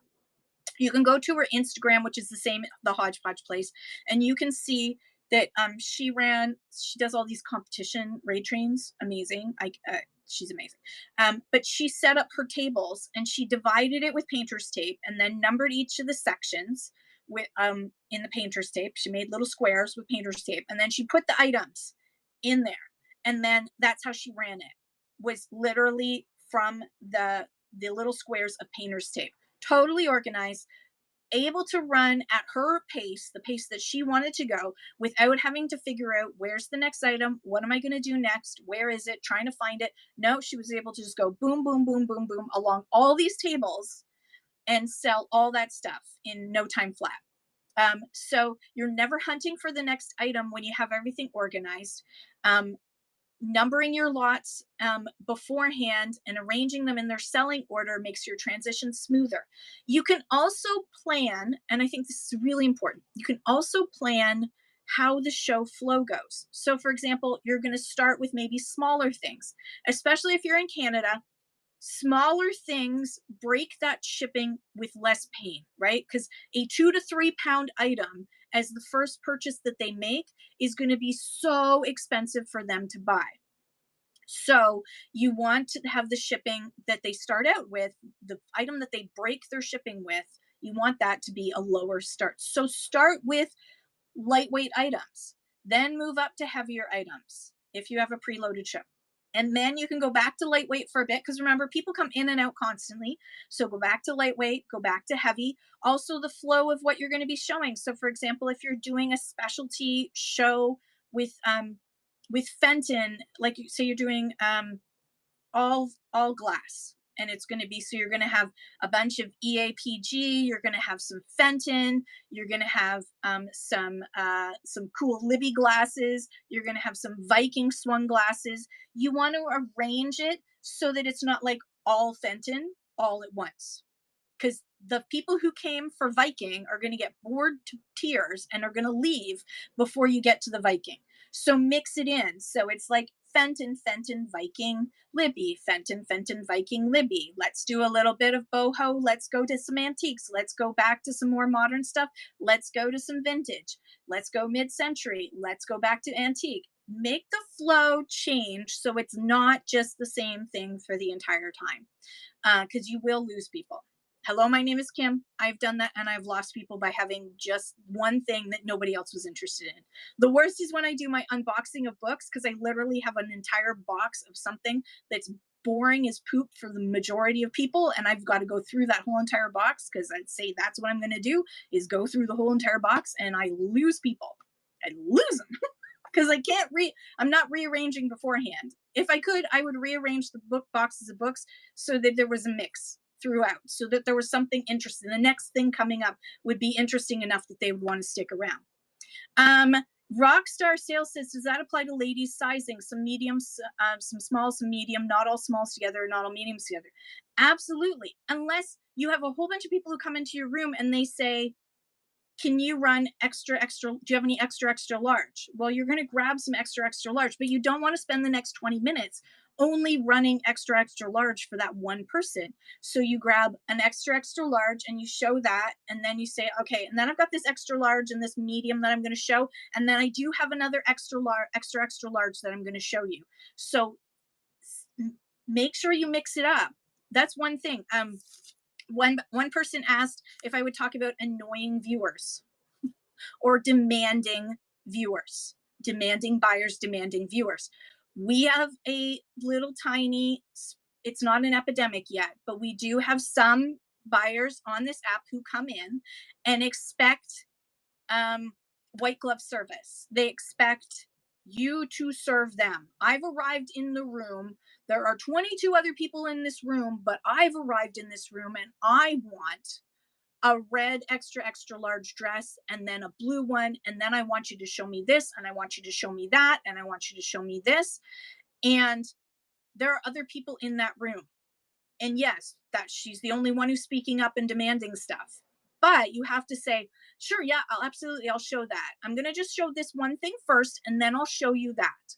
And then I will get to those other things too as I go along this rack. I promise I will get to all the things you've said.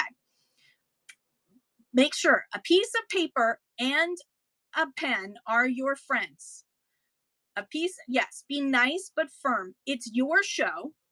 If you want that person to take over your show, go ahead. That's up to you. But remember that you've got other people in the room, and this isn't like it's a lineup where the first person to demand something at a store gets the attention and everyone else has to line up and wait.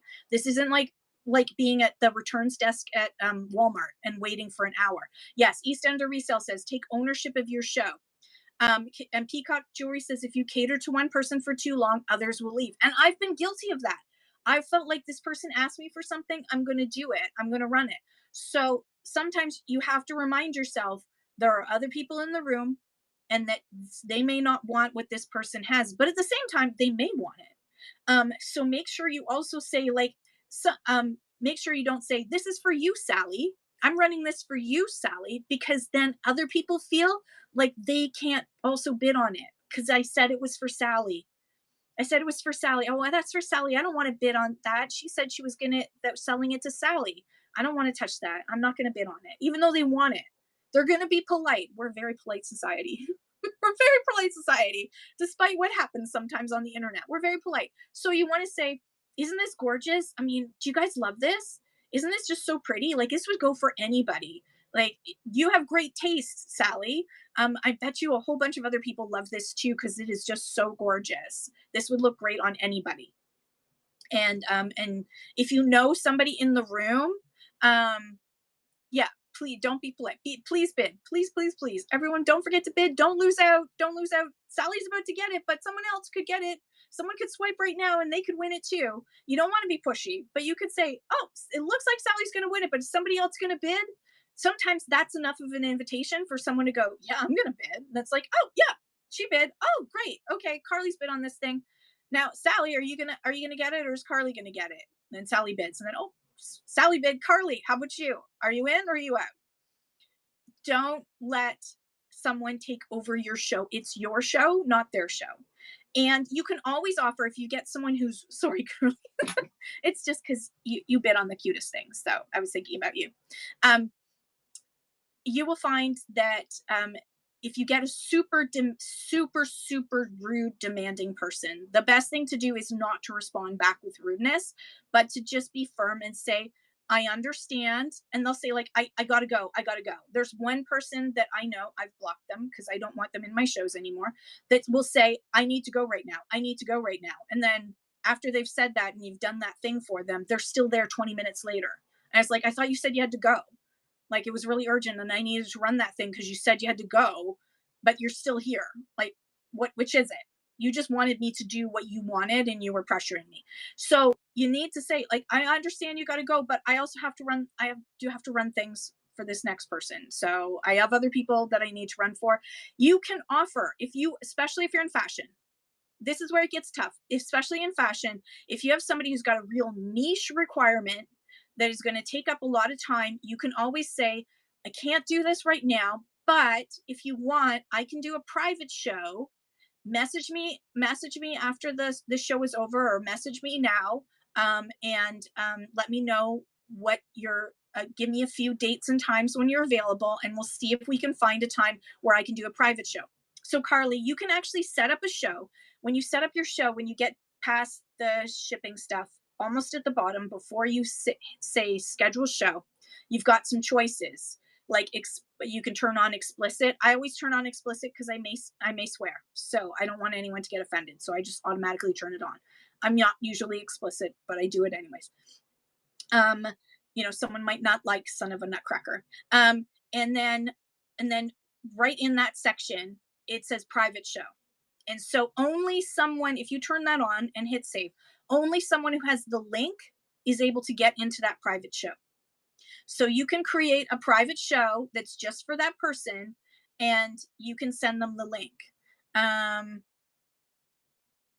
Blasian Bunny says, "I've been having an issue with someone who comments after every item I sell, like, 'Ooh, I hate strawberries,' or ask me to show things, but they won't buy." Yeah, I know. So you just kind of have to, I mean, honestly, I would just be like, I wouldn't necessarily boot them unless they were being super rude, but I would ignore. I'd start just ignoring their negative comments.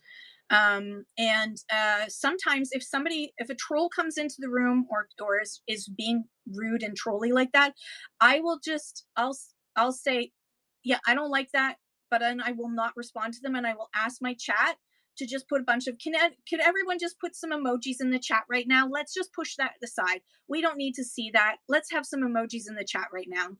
So yes, you can block people. Sunrise, sunset, yeah, you can go to, you just boop on their little circle. Like you can see everybody's circle right now. You boop on their circle, so it'd be over here. You boop on their circle, and then it'll give you a whole menu of things that you can do. And then you can hit block. You can boot them from the show, and you can block them completely because you never want them back. I usually block. My mods, yeah, moderators can also boot people from shows, but it won't say who booted. It'll just say you've been booted out of the show. So I had one person that got booted out of one of my community chat shows because she was trauma dumping, and she was actually causing anxiety for one of my moderators because of the way she was being. And so one of my moderators booted her out, and I think it was the right thing to do. But she got very upset and became super nasty, and so I had to eventually block her. It's my only one bad review, and that's just because she got booted from a show because she was being inappropriate. Um, uh, yeah, I think you're right, Blasian Bunny. I think that they're just bored. They have nothing better to do, and they think that it's okay because there's just strangers on the internet, and nobody's going to know it's them, right? Um, but sometimes, as long as you just don't feed it, and of course, you're doing the right thing because you're awesome, so you're not feeding it. Peacock says, I only booted someone once. He was procrastinating on his work. I did not follow. um, Vintage by Carly says, yeah, sometimes one person will ask for lots to see, but not buy. But just keep an eye so you don't have to acknowledge the request. Yes, and um, some people will say, can you set that aside for me? um uh, for another show, and it's like, I can't. I used to say yes, and then the chaos. I live like, I'm in chaos, right? So I'd say yes, and then I'd have to like set that aside, and then maybe they never come back, or maybe they do. So I just say, I now have in my show notes, for my selling shows, I don't, if you don't get it today, you can't get it again at that price. Like, I can't guarantee it's going to be at that price again. So you either get it today. There's no holds over. I don't hold over. We've got weekly bundling now, in Canada, so I don't do holds anymore. Sorry, but not going to do holds. Am I losing out on a few dollars? Yeah, but less work and stress for me to try and remember. Uh, Things that people have requested that they may or may not buy, and what price I said, right? And also I don't, when I do unboxings, I'm offering a really good price. I don't want to have to do it again. Vintage by Carly says, we're all human with problems. Get a therapist. Yes, trauma. If someone comes on here to trauma dump, um, it's up to you what you're going to do with that. If you are okay, like, usually I will say, I'm so sorry to hear that. Everyone, just, can you throw up some hearts for that person? And then I move on. That's how I deal with it. Is if someone comes in and trauma dumps, I do a quick, like, I'm so sorry you're going through that. Can everyone just give her some hearts? Throw up some hearts. And everyone will just do some hearts because you guys are awesome. The community is awesome. And that's it. And I leave it at that. Um, there are other sellers who will just boot you out. Like, sorry, but that's, like, don't bring my show down, because it does actually bring the show down. Even me stopping to say, I'm so sorry you're going through that, makes everyone go, what's going on? And then their brains are thinking about that instead of being in a happy space of looking at cute vintage and buying jewelry or buying whatever I'm selling, right? So it does bring the show down and brings your vibe down. So a lot of sellers will say, no trauma dumping allowed in my shows, and I totally understand that. I haven't gotten to that point where I've needed to, because it very rarely happens where there's a trauma dump happening, um, especially since I've got that one person that I've booted. Um, Dave from Alberta says, yes, the whole mood of a show can change and lost momentum. Absolutely. You were doing great, and then someone's like, my puppy just died. It's like, okay, sorry. I'm really sorry. I've never met you before, but thanks for sharing. Um, I get it. Sometimes you just want to tell somebody and you don't have anyone else in your life, and so you're on Whatnot, and we're friends, but we're not always there for that. We're primarily there to sell. It's a business. Um, Sunrise Sunset says, what is a mod? So a moderator, we call them mods because we short form everything, Sunrise Sunset. You'll learn all the terms eventually on Whatnot. So a moderator is someone who the seller designates as to help out on the show. And moderators can um, they can they can remove somebody from the show, they can boot somebody from the show, they can make announcements, and usually moderators will kind of help with the flow. So you'll notice wonderful Dave from Alberta, I love you, will put little announcements like welcome every once in a while. Who put a little welcome in, this is what we're talking about sort of announcement, so that new people who are coming into the room know what's going on without me having to stop every 5 minutes and say that, right? Like, there you go. See? um uh and sorry, I missed. Yes. And then Sunrise Sunsets, how do you get one? He has it behind his name. Yes. So how do you get one? Um, just get to know people. And then you can always ask them. I honestly don't ask. I just start booping people that I trust. And I just say, you don't have to work. But if something was to happen, if there was a troll to come in, I know certain people have got my back.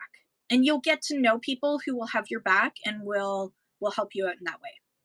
Um, it takes time, but you don't need a mod in order to run a show. You can still boot people yourself. You can still make announcements. You can do all those things yourself as you grow. Yeah, when you've been good, the mod fairy will send you one. Dave from Alberta says mods can also kick out trolls and rude people. It's not too bad on whatnot, but it happens. Yeah, it's very. I wouldn't say it's very rare. I very rarely have trolls. However, I must say, if you are a young lady, you can expect that some um, man child will come in and say something inappropriate.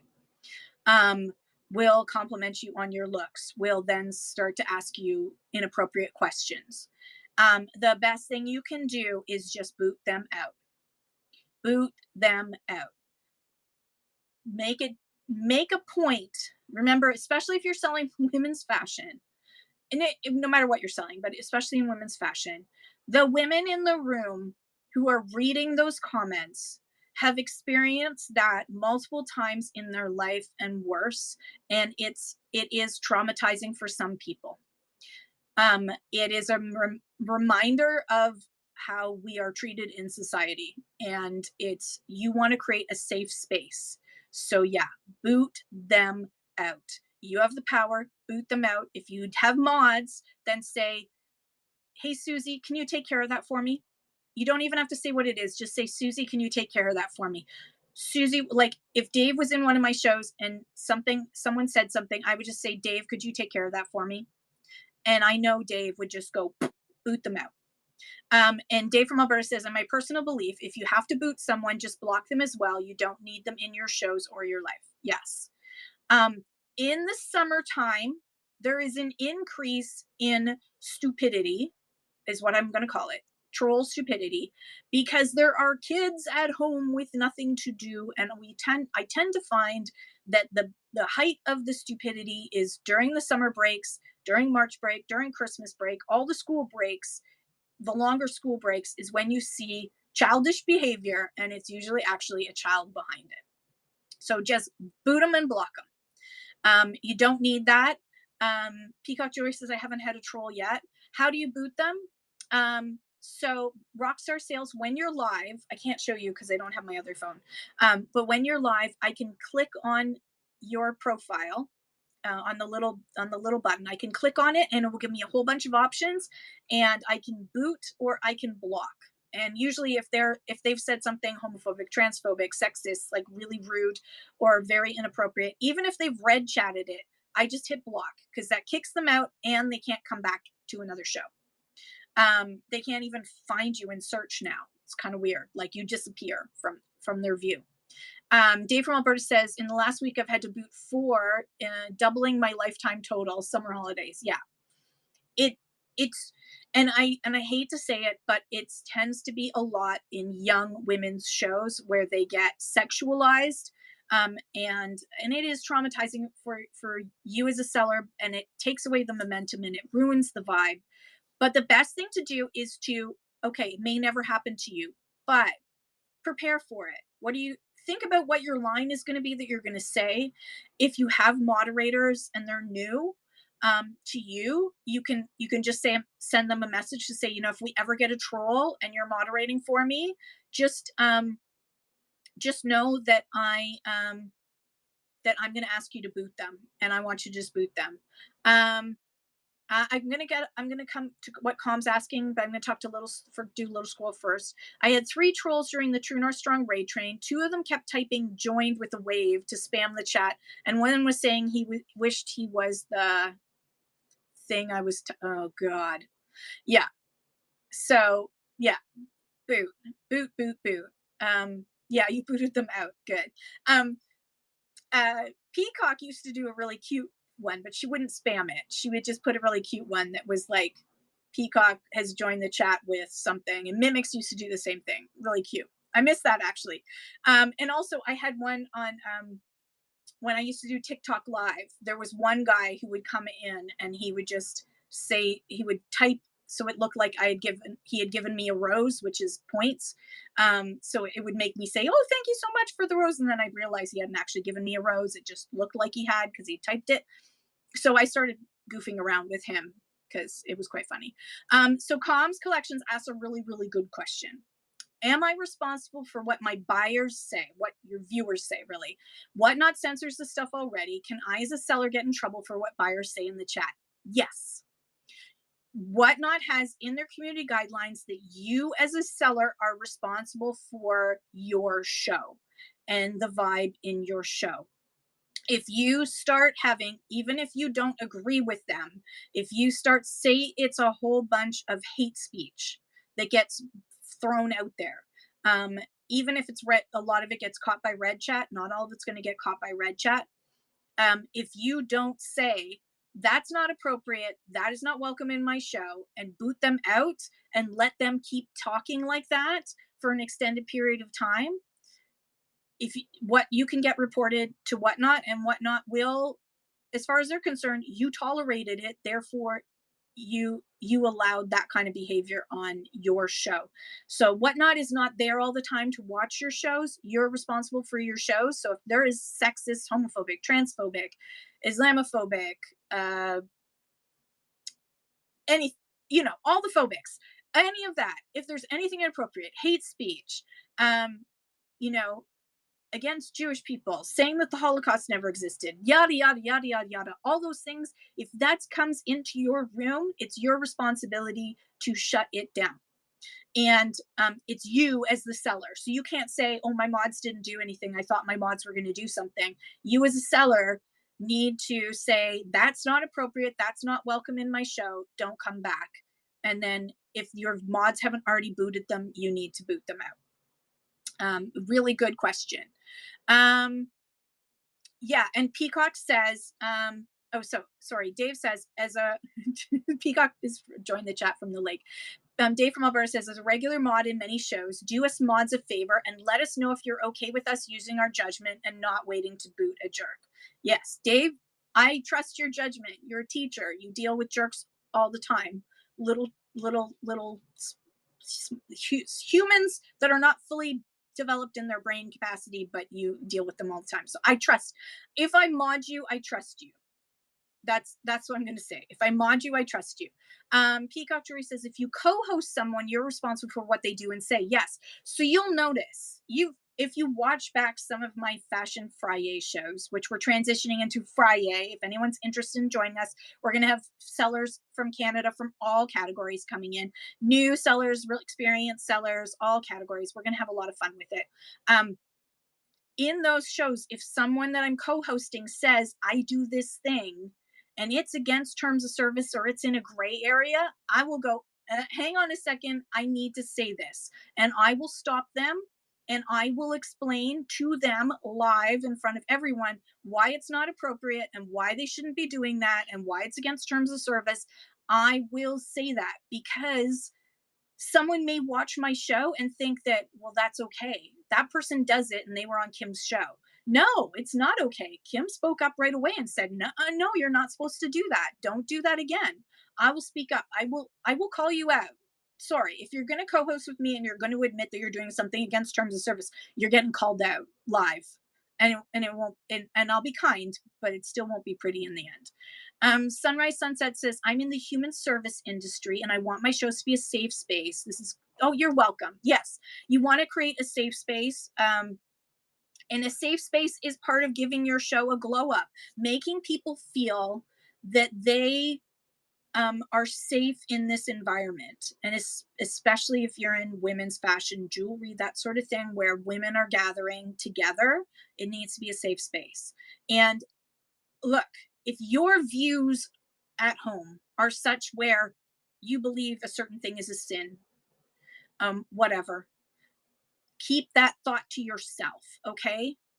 Pretend that you're talking to that person. You don't know who's in front of you. You don't know if the viewers that are watching you are gay or straight or trans or cisgender. You don't know anything about the people in front of you. The majority of your viewers, you just know their name and a little bit about them. I know a little bit more about some people because I've gotten to know them over years.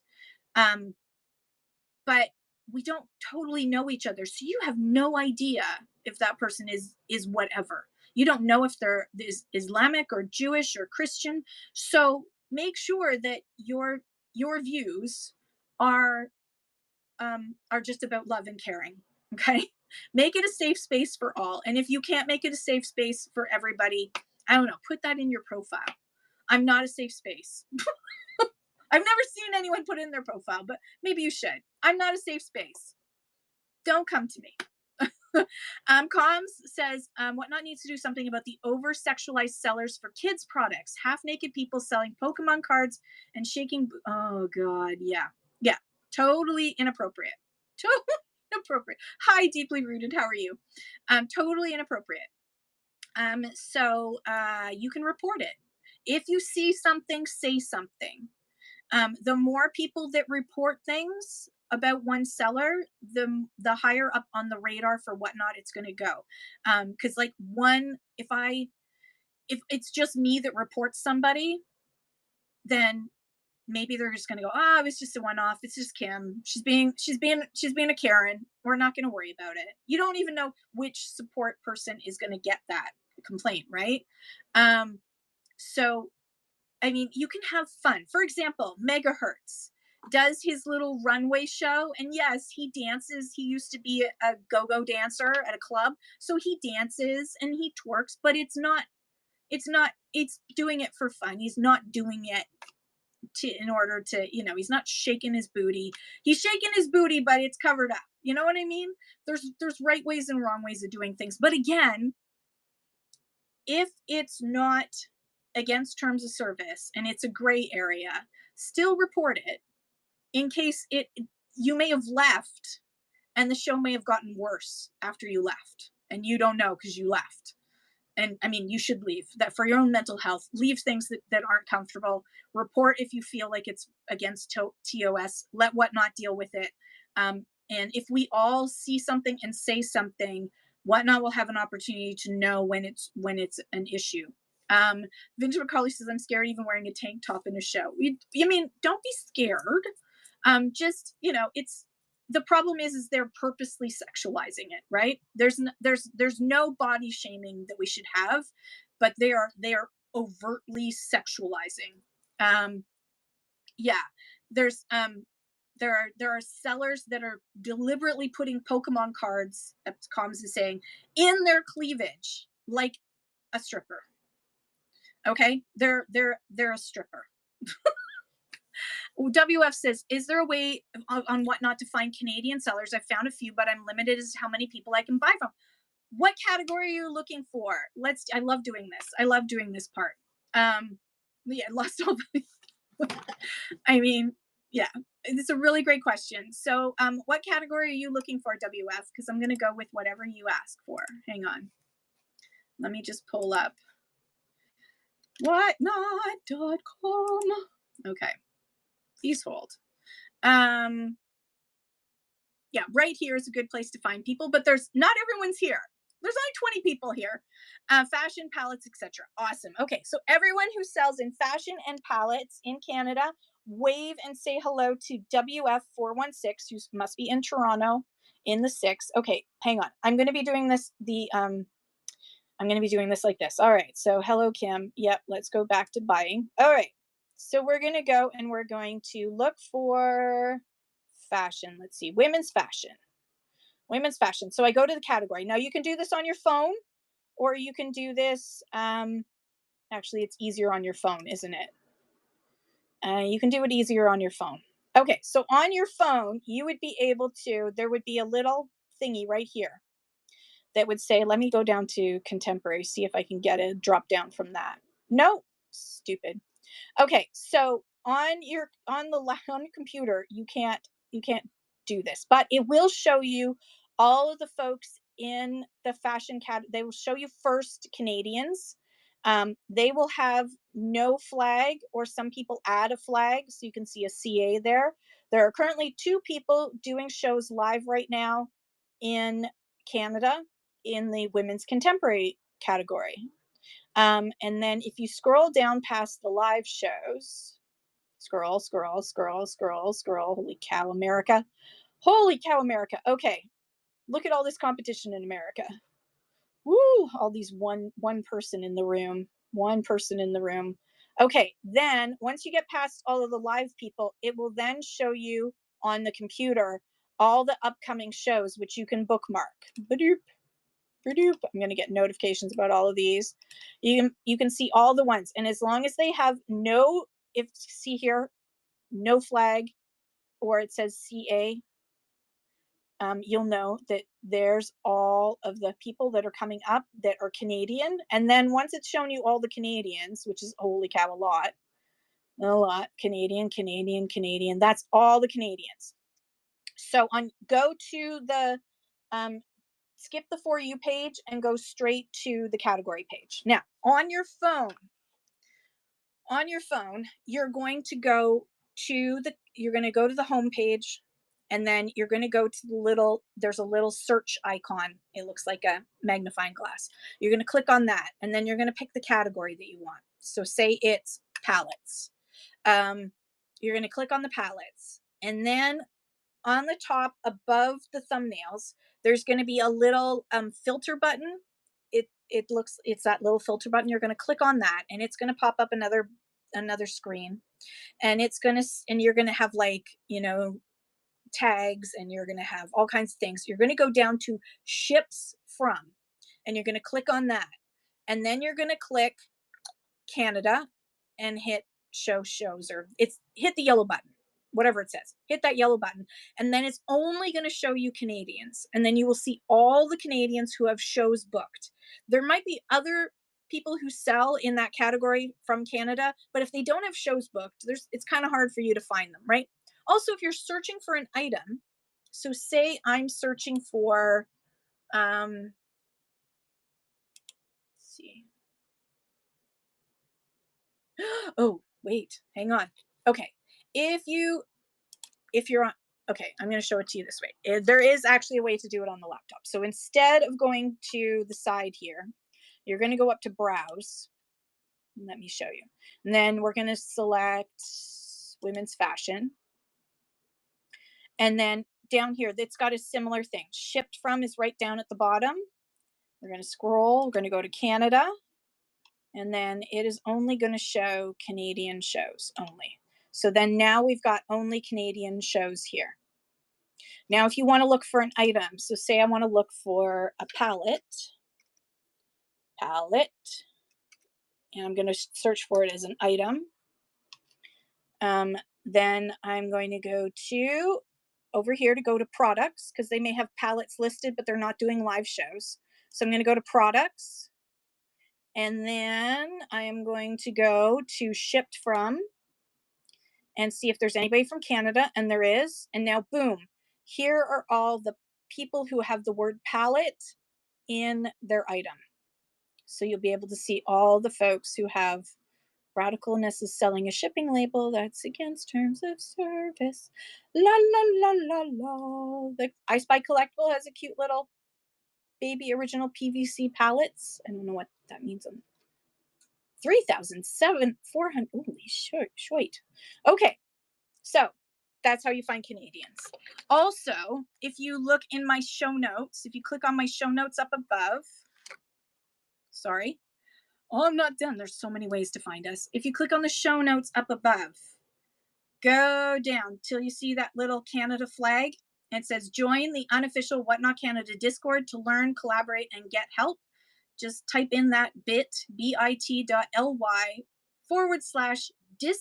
Canada, all one word, and that will take you to our wonderful Discord.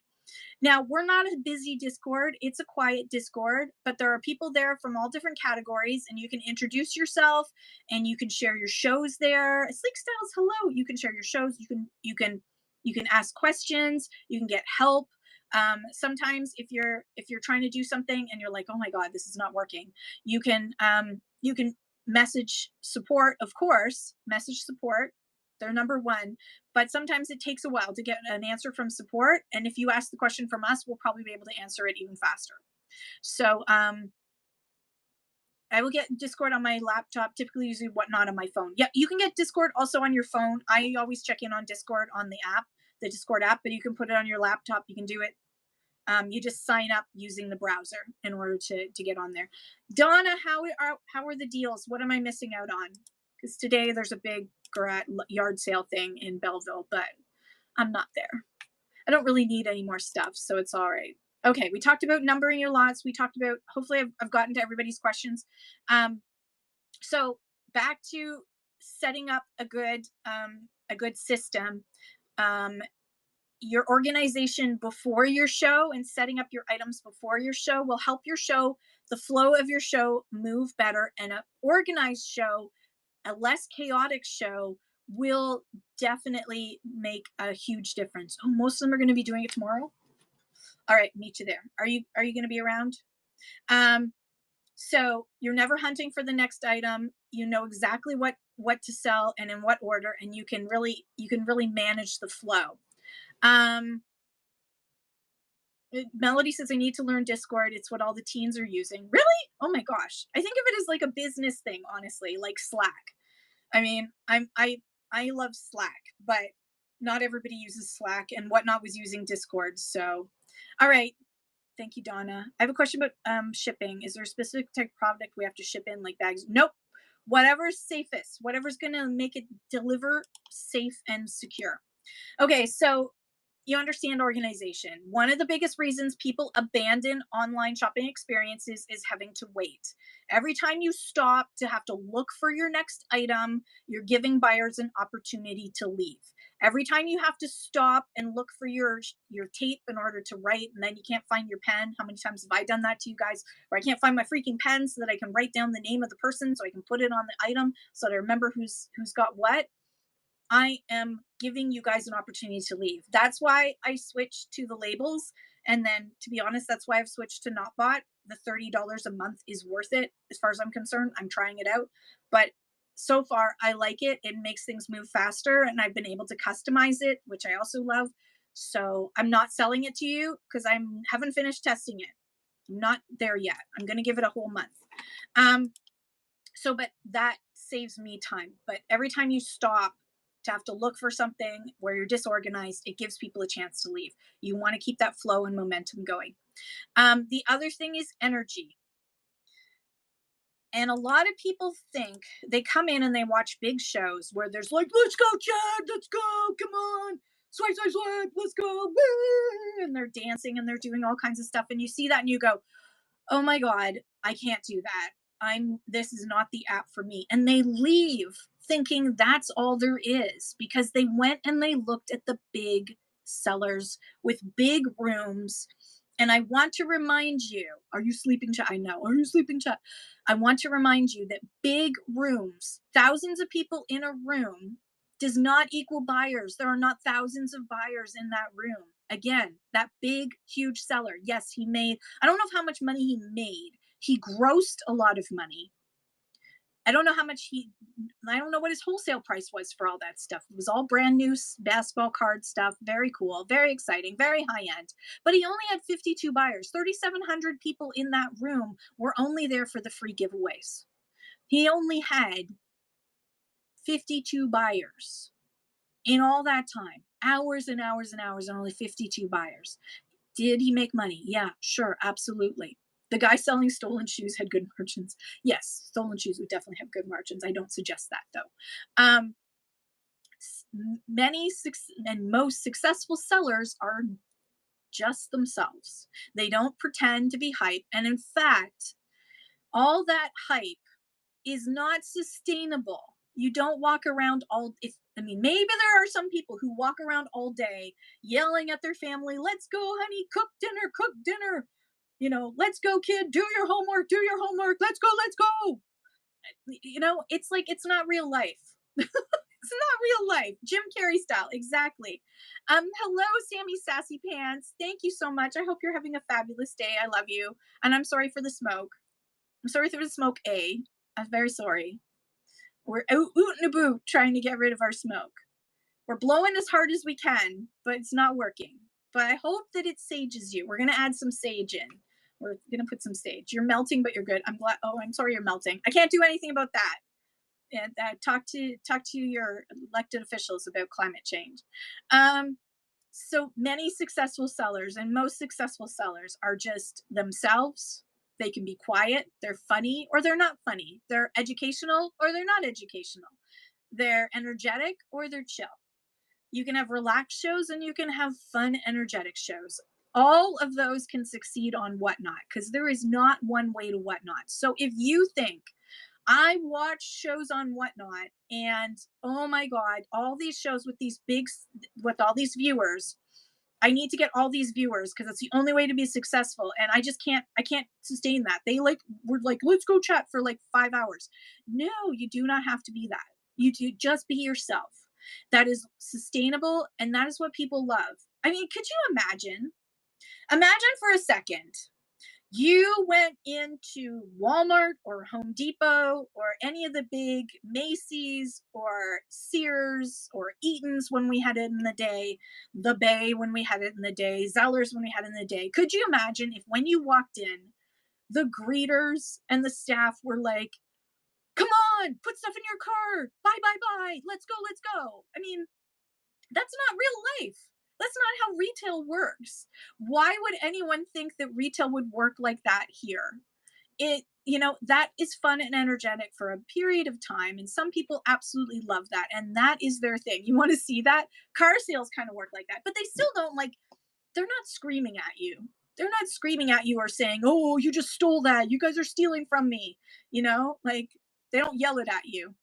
Yeah, immediate exit. A lot of people will just absolutely leave. So be your freaking self. It's the only person you can be. And as Deeply Rooted said way up there in the chat, your people will find you.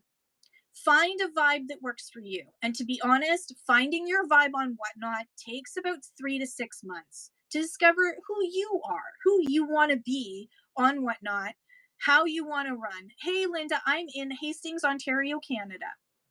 Just about 2 hours east of Toronto or Tirana. Melly says, as soon as I hear let's go chat, I'm like, bye. Yeah. So all can succeed. You can be yourself, but you need to know your products and enjoy what you're selling. And that's the important thing. That's the major glow up is enjoying what you're selling. If you love the item, if you say it's pretty and you mean it, if you enjoy what you're selling, if your knowledge, say you're doing Pokemon, you need to know Pokemon and get excited about Pokemon in order to sell Pokemon. Emotion is contagious. We as human beings are our empathy. We share empathy. We can't help it. When someone's sad, we feel sad for them. If someone is happy, we feel happy for them. Emotion is contagious. If you are genuinely, I can speak English, genuinely interested in what you are selling, buyers often will become interested too. I sell Blue Mountain pottery. That's really hard to sell sometimes, but I will tell you everything that I love about how Blue Mountain pottery is made. I will tell you all about the history of it. I will show you the glaze and I will tell you why this particular squirrel, I love it because it looks like he's crying, or it looks like he's happy, or it looks like he has a mohawk. I will tell you about each one of the items and explain it to you in a way that makes you love it too. Not because I'm purposely trying to make you love it, but because I love it and I'm going to tell you why I love it. And maybe you'll love it too, just because I've told you about it and shown you why you should love it too. Authentic enthusiasm, not fake enthusiasm, builds trust far more than forced excitement. Forced excitement looks forced. You can't fake it long enough. unless you are a high level, like Oscar winning actor, performer, or director, you are not going to be able to fake it. It is not sustainable. You are not Johnny Depp. You cannot pretend to be a pirate for 5 weeks straight. Okay. Yes, I am getting passionate about it. It is so important. Don't they?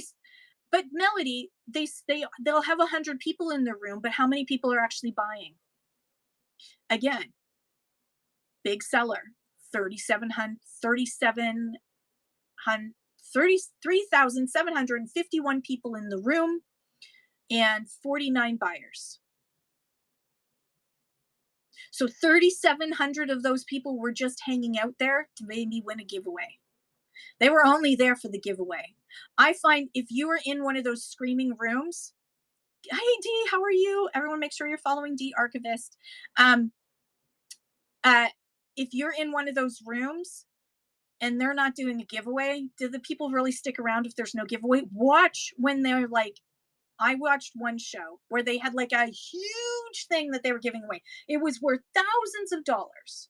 It was not the what the hell was his name? The guy from Black Friday. Anyways, it wasn't him.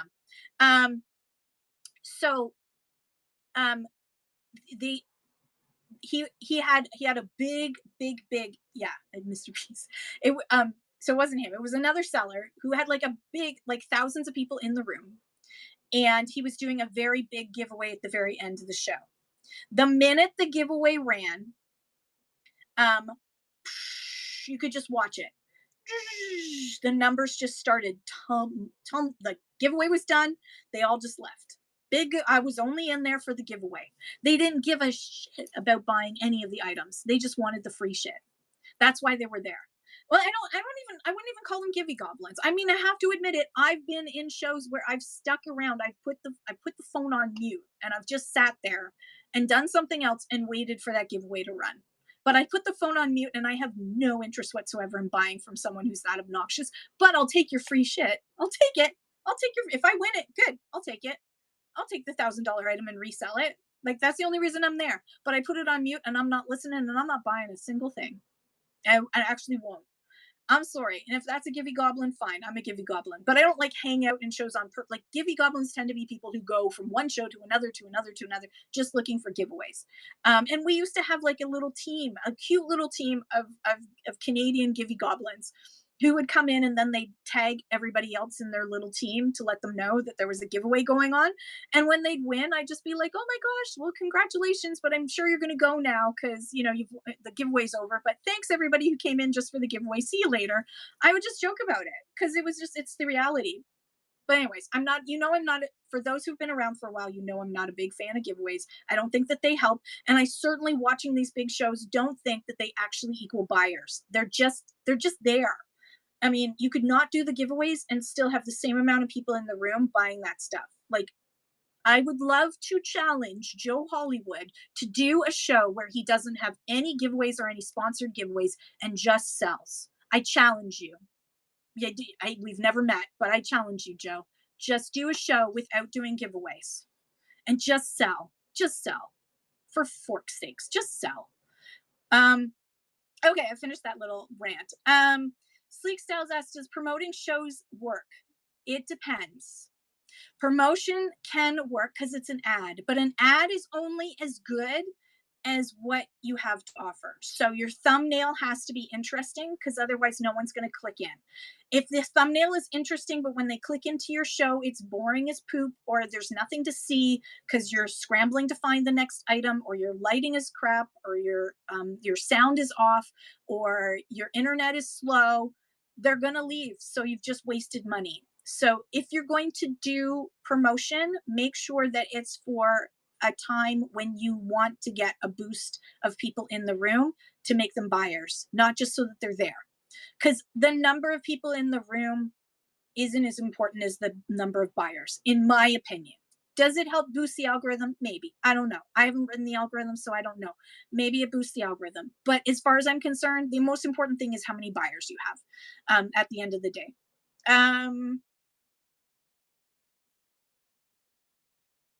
Uh, Comms Collection says, I think if you don't want Givey Goblins, you just don't do giveaways. They're part of whatnot and you can't avoid. That's right. So like when I used to do giveaways and the Canadian crew would come in, I kind of miss them. I kind of miss them because I got to know them. I would chat with them. I wouldn't like be like, oh God, they're here. Like I would just be like, thank you for tagging them.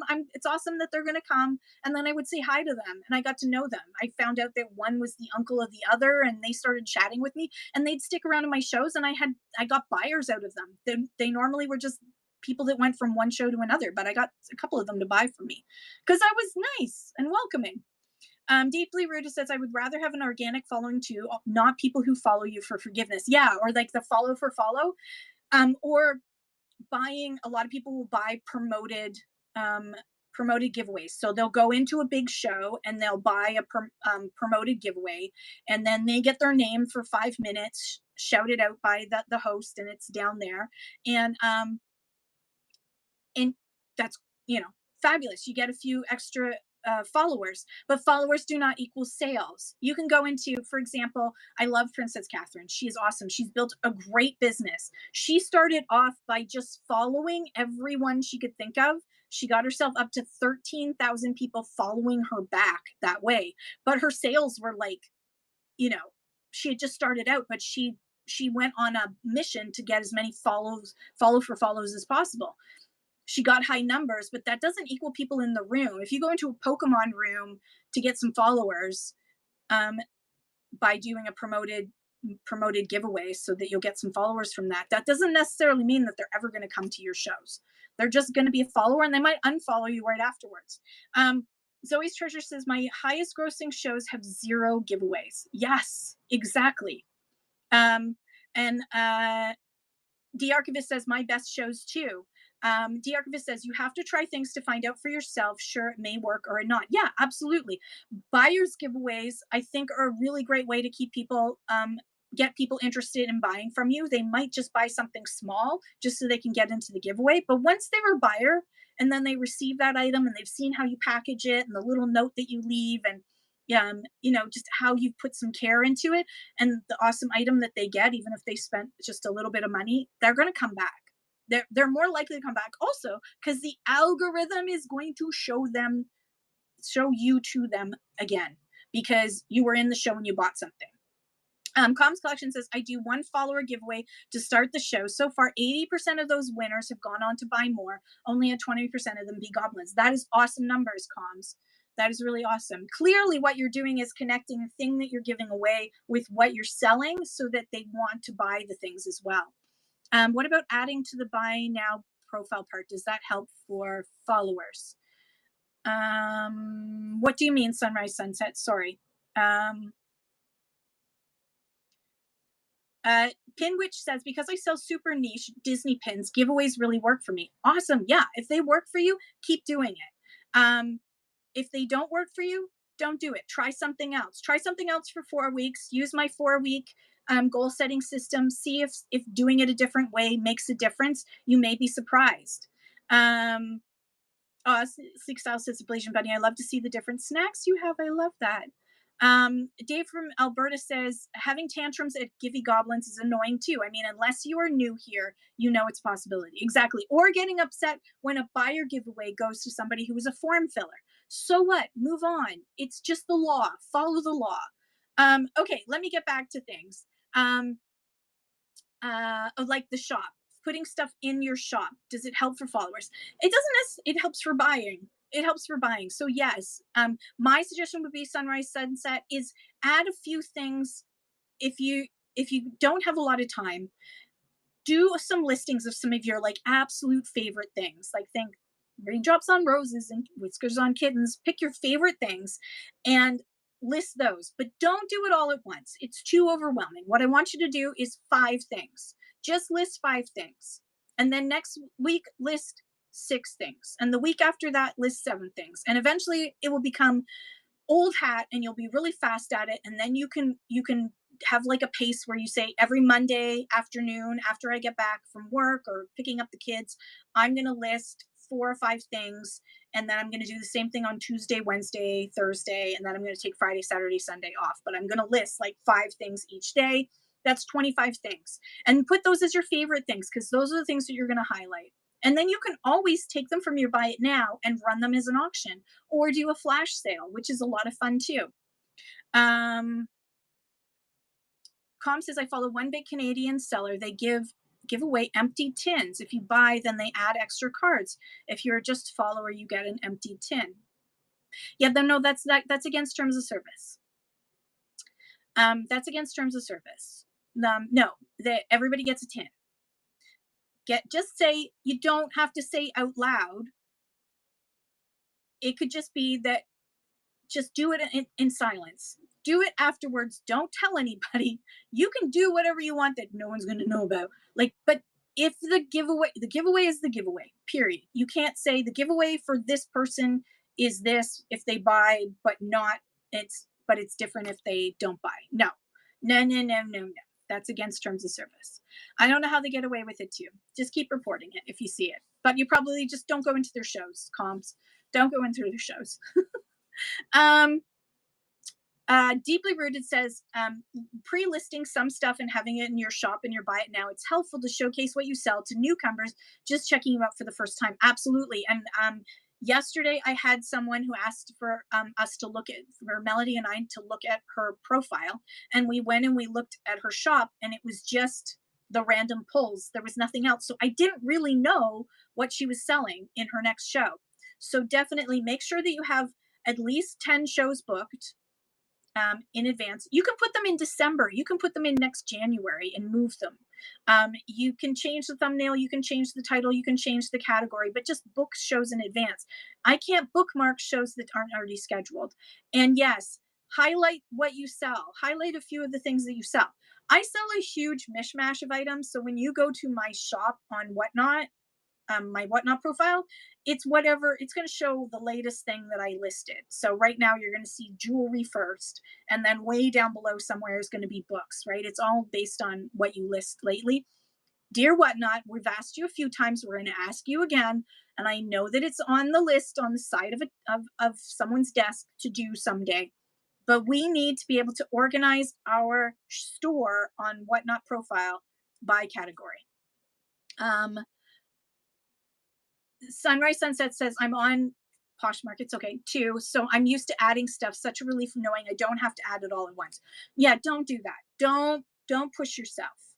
Don't push yourself. Now you can go to help.whatnot.com and you can find out how to import your inventory from using a spreadsheet. So you could export your inventory information from Posh and then bring that over to Whatnot. And there's also a way, they now have a thing with Shopify where you can have stuff listed on Shopify and Whatnot at the same time. I'm not on Shopify, so I don't know how to do that, but you can find that all out at help.whatnot.com. Okay, so we talked about, I got very emotional because emotion is contagious. If you're genuinely interested in what you're selling, buyers often will become interested in it too. And be authentic, be yourself. You can't be anybody else. It's not sustainable. If you want to be on this app for a long time and be successful, just be yourself. Find your vibe. That takes about 3 to 6 months to kind of find your rhythm and find your vibe. Adjust constantly. The shows that I do now are going to be totally different from the shows I do 3 months from now because I'm going to continue to learn. But you build trust by being your authentic self. And that is much better than forced excitement. So one thing that I want to recommend to all of you, and this is a do as I say, not as I do, because I hate watching myself, but I often watch myself for the video receipts. So I often see where I've screwed up and where I need to be better. And I remember those things.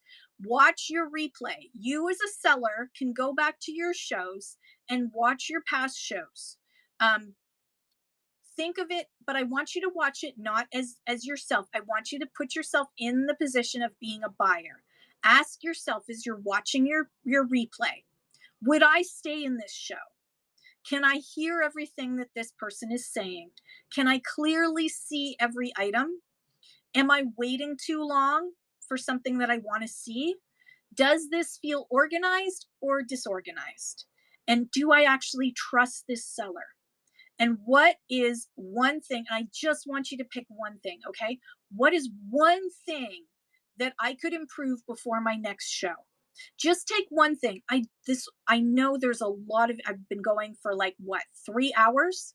I know there is a lot. How do you fix phone overheating? Good question.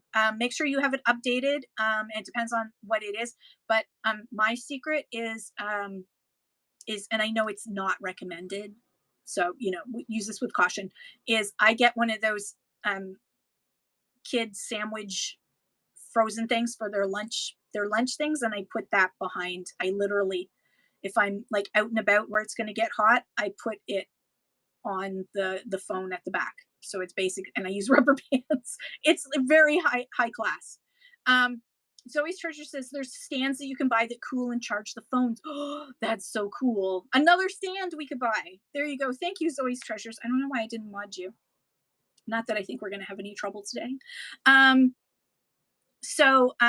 yeah, that so if you want, buy one of the stands, or you can use Kim's redneck approach, which is a freezy thing and a rubber band. A rubber band, usually from my one of my produce, not the broccoli. That's too small.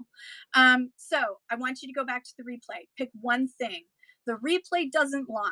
Okay. The replay will show you exactly what you need to improve, but give yourself grace. I really think this is important.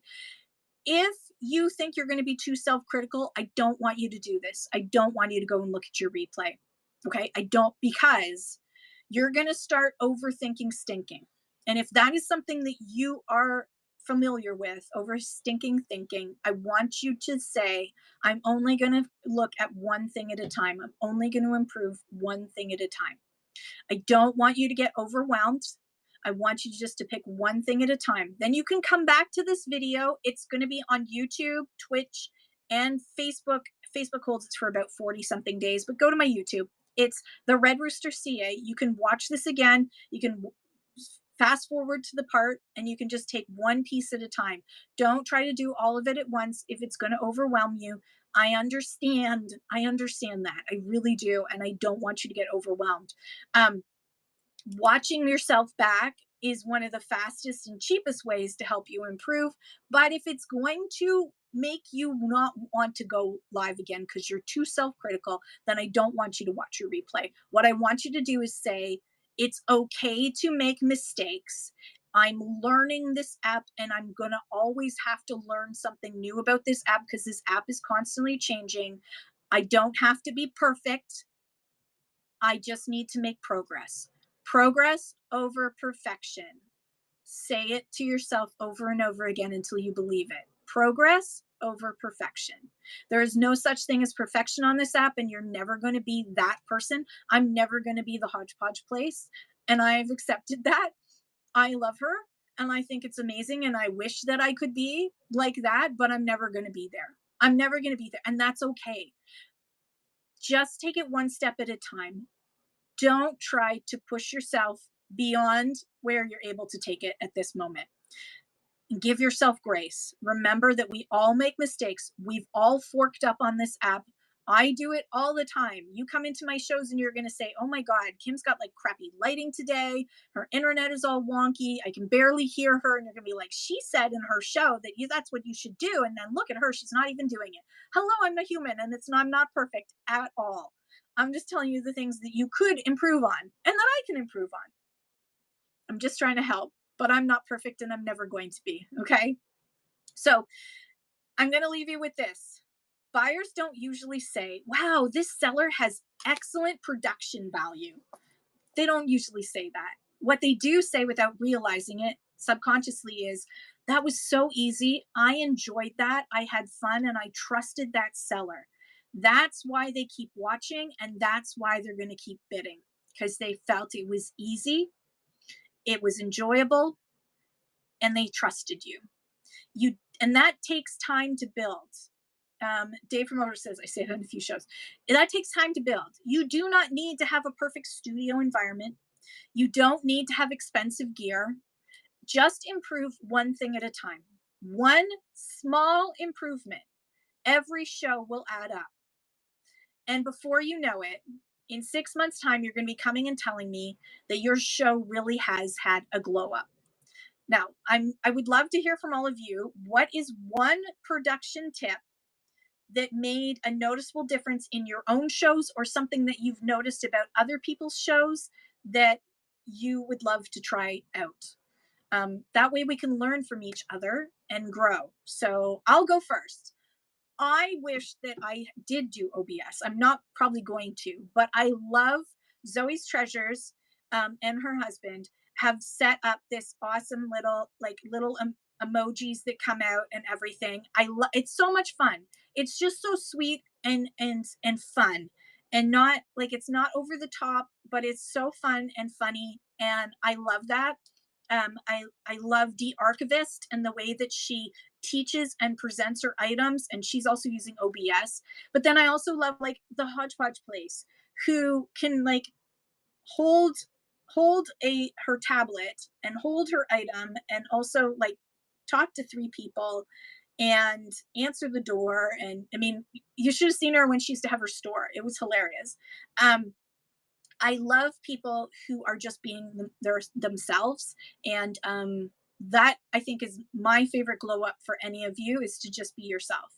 Um, Dave from Alberta says lighting, organization, and a calm demeanor is Forget Me Not Vintage. Yes, Forget Me Not Vintage sells jewelry, and is one of the OGs of vintage jewelry on Whatnot Canada. And she has just such a calm demeanor, but her lighting is perfect. The way she holds and shows the items, and her organization of her items is amazing. You're absolutely right, Dave. Thank you for pointing that out.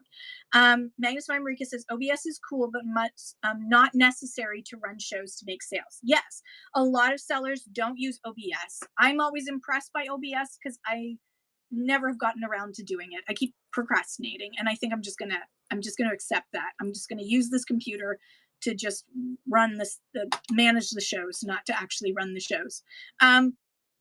Tova's Home says face forward tends to work best, or always hopping on and showing your face occasionally, getting to know the seller. It does help. I think it does help. I agree, it does help. But if that's not you, if you don't want to show your face, don't worry, you don't have to. You don't have to. Does it help? Yes. You're welcome, Rockstar Sales. There's a lot of other sellers on right now. Some of them are still in the room here, like a Reworker's Passion, Blasian Bunny was here, D Archivist, Zoe's Treasures. I don't know if the Sassy Vintage Chick made an appearance. Michelle might be off doing other things, but the Hodgepodge Place, these are the people that I watch to learn. What Liz likes, another person I've watched for years to learn. There's so many people you can learn from. I'm not the only one. I'm the only Canadian doing these community host shows, but you know, that's it. I'm not the only. There's a lot of the information I'm sharing has no border. Tova's Home says I've done both for vintage decor, and I like to do both. Hey, Rockstar Sales, I'm in Hastings, just outside of Hastings, Ontario, which is a little tiny village about half an hour from Peterborough in Ontario, and 2 hours from Toronto, the middle of Toronto. So yeah, I'm on the border of Peterborough County and Northumberland County. Literally can just kind of roll down the hill. You're in Kamloops, BC. I love it. All right, it is 1 p.m. So that means it is a time for me to go. I'm going to do a quick recap of kind of like a checklist. And there's D Archivist. I love you. I'm going to do just a quick glow up checklist for you as the end. While I'm reading this out, I want you all to say where you're from and what you sell, so everybody can follow everybody else. Dave from Alberta says, I've helped multiple sellers get started, and it's not my wisdom. Oh no, that's not true. There's lots of wisdom, but I love you, Dave. All right. So your production glow up checklist, while you guys are sharing where you're from and what you sell, so we can all follow each other. And I'm in Canada, but we love everybody from everywhere. We had somebody from Australia earlier who was looking for coins, by the way. We need more coin sellers. Here's your recap. Good lighting. A camera angle checked before you go live. You don't want to be showing no ceilings. No ceilings. I don't care. I don't want to see your ceilings, whether they're popcorn or flat. Mine are popcorn because I have an older house. No ceilings. Make sure your product stays above the chat. If your product is down here, most people don't know that they can swipe to see it. Lift your product up. Make sure your product is up. And this, I think, Green 13, Jeremy from Green 13 calls this the key real estate. This is the real estate where you want to put your stuff. That's where your stuff goes, in this real estate. Use your rear camera for close-ups. Make sure that you use a lens cleaner on your front and rear cameras. Make sure you have clear audio. If you're going to be walking away from your phone or your camera in order to go grab something, get a lavalier mic and make sure you test it out. Do a video and test it out in different spots to see where it's best sits on your clothing. Every piece of clothing is going to be different in how it's going to muffle or make weird sounds when you're moving. So test it out so that you can move it to the right spot. A stable internet, 5 gigahertz. If you're using Wi-Fi or an Ethernet cable, you can buy an Ethernet adapter on the big A for not too much money. If you're using an iPhone, make sure that it is approved by Apple, because otherwise it's not going to work properly. Make sure that your background supports your show. If your background doesn't have interesting things in it, whether you're front facing or back facing, people are going to leave. So think about what's in your background and how you could fix that. Put items in your buy it now and have those on display. That's what your background could be. Make sure you're organized and that everything is within reach, including whatever you're going to need, like black light. How many times do I say I can't find my black light? Black light, pen, paper, because you might need to write down. You might not think you need a pen and paper because maybe you're using a label system, but you might need to write down people's requests, especially if you're in clothing and vintage decor. People may ask you for a whole bunch of things. You need to write it down. Watch your replays, unless that is going to stress you out. Watch your replays and improve one thing each show. Just work on one thing. Don't try and take it all on at once. Just take one thing, whether it's lighting or camera angle. And remember, you can take lamps from around your house and use them as your lighting. You do not need to spend money when you're first starting out on whatnot. You don't need to bankrupt yourself in order to run this business. It's going to take time for you to build your audience, but your people will come. Just be yourself. That's the most important thing. Okay. Let me just pin again. I'm going to pin this. We only have a few spots left, but I am running an international. It's open to everybody, but I don't have a lot of Canadians who've signed up so far. It's a Black Friday event. It's a 24-hour raid train this time called Shop Small Friday. It's going to be a raid train, but I'm organizing the setup, but I will not be there for 24 hours. It's mod yourself. But you can sign up for a spot. You can pick anywhere from 30 minutes to 90 minutes. Peacock Jewelry is one of the Canadians who signed on board. And I think Living the Dream is also there. It's usually on Black Friday, it's 0% commission. I assume I'm guessing that they might do it again this year. So Black Friday, even if you're not going to sign up for this Shop Small Friday raid train, schedule a show now for Black Friday. Because it's probably going to be 0% commission. And just a reminder that if you're looking for any free resources or help, I have free resources available for Whatnot sellers. Yes, it says $2,026, but that's because it's 2026. Last year, that listing said 2025. So, and I've had people ask why I'm charging so much for free resources, literally multiple times. It's free. It's just a listing. Okay, I love all these people who've introduced themselves. Keep introducing yourself. I love it. Let's see. We've got Jewel Castle, new seller from Canada, Ontario, Milton, Ontario. I sell all random jewelry, vintage silver beads. I love it. Tova's Home. Hello, Tova. Vintage decor. Brass, glass, books, media, trinkets, MCM, postmodern, 80s and 90s. And she has a show today at 2:30 p.m. Eastern, I assume. Yes. Oh, there he goes. 2:30 p.m. Eastern. New finds and general sales. Rockstar Sales is ladies clothing, and Rockstar Sales said she's in Kamloops, BC. Um, Lavita, Lavita, I love that name. Live in Lavita Thrift is clothing and accessories. Hello, Lavita. Sleek Styles is on Ontario, and I sell makeup, clothing, and shoes. I love it. Lavita Thrift is also in Ontario. Melody Cohn is Melody. I do fashion community show with Kim every Friday called Fashion Friday, but this format will be changing to this Friday. She also sells fashion, vintage, ephemera, and more. So make sure you're following her. Rerun Treasures, hello, how are you? Sunrise Sunset says, I'll be doing my first show very soon, just learning the ropes. I sell everything. I love it. I love it. And I love your hair. I love your hair. It is like a sunrise sunset. Okay. So last call to share your shows and ask questions. I'm going to find someone to raid. So give me a moment because I'm not going to use the suggestion. I'm going to see who's out there on a Saturday morning that we should go visit. Somebody is blessing people at Walmart. Okay. Good for you. All right. Nothing in that category. Rebecca, you're welcome, Deeply Rooted. And again, you can rewatch this later at any time. You know what we're going to do? I know we've rated into him before, but we're going to go into stamp pickers because I want you to see lighting. I want you to see he's not front facing, so he's not always, he does show his face every once in a while, but he's concentrating on the stuff.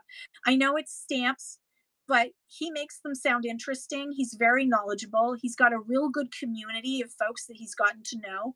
And he I he really presents his items with enthusiasm that's not fake, it's real. He loves what he's talking about. He knows what he's talking about, and the knowledge comes through. So we're going to rate into him. Let me just type that out. Burp, burp, burp. Hang on. And we are going to raid. Seller tools. Start raid. Oop, there we go. All right, so we're going to raid into him because I want you to see. I want you to see how he does stuff. So what are we going to put in the chat? We need something glowy. So anything hearts, Canada flags, anything that you want. Your favorite emoji, I want you to, because this is about you, I want you to represent you, not roosters. I want you to put yourself in. I want to put whatever emoji is your favorite emoji, whatever it is, even if it's little pickles or other phallic things, whatever. I don't care. Put your favorite emoji in because I want you to be you. So we're going to go into this room and be ourselves and say hi to stamp pickers and just watch for a bit and see how he does it in a category many of you probably aren't familiar with. Okay. Love you so much. Have an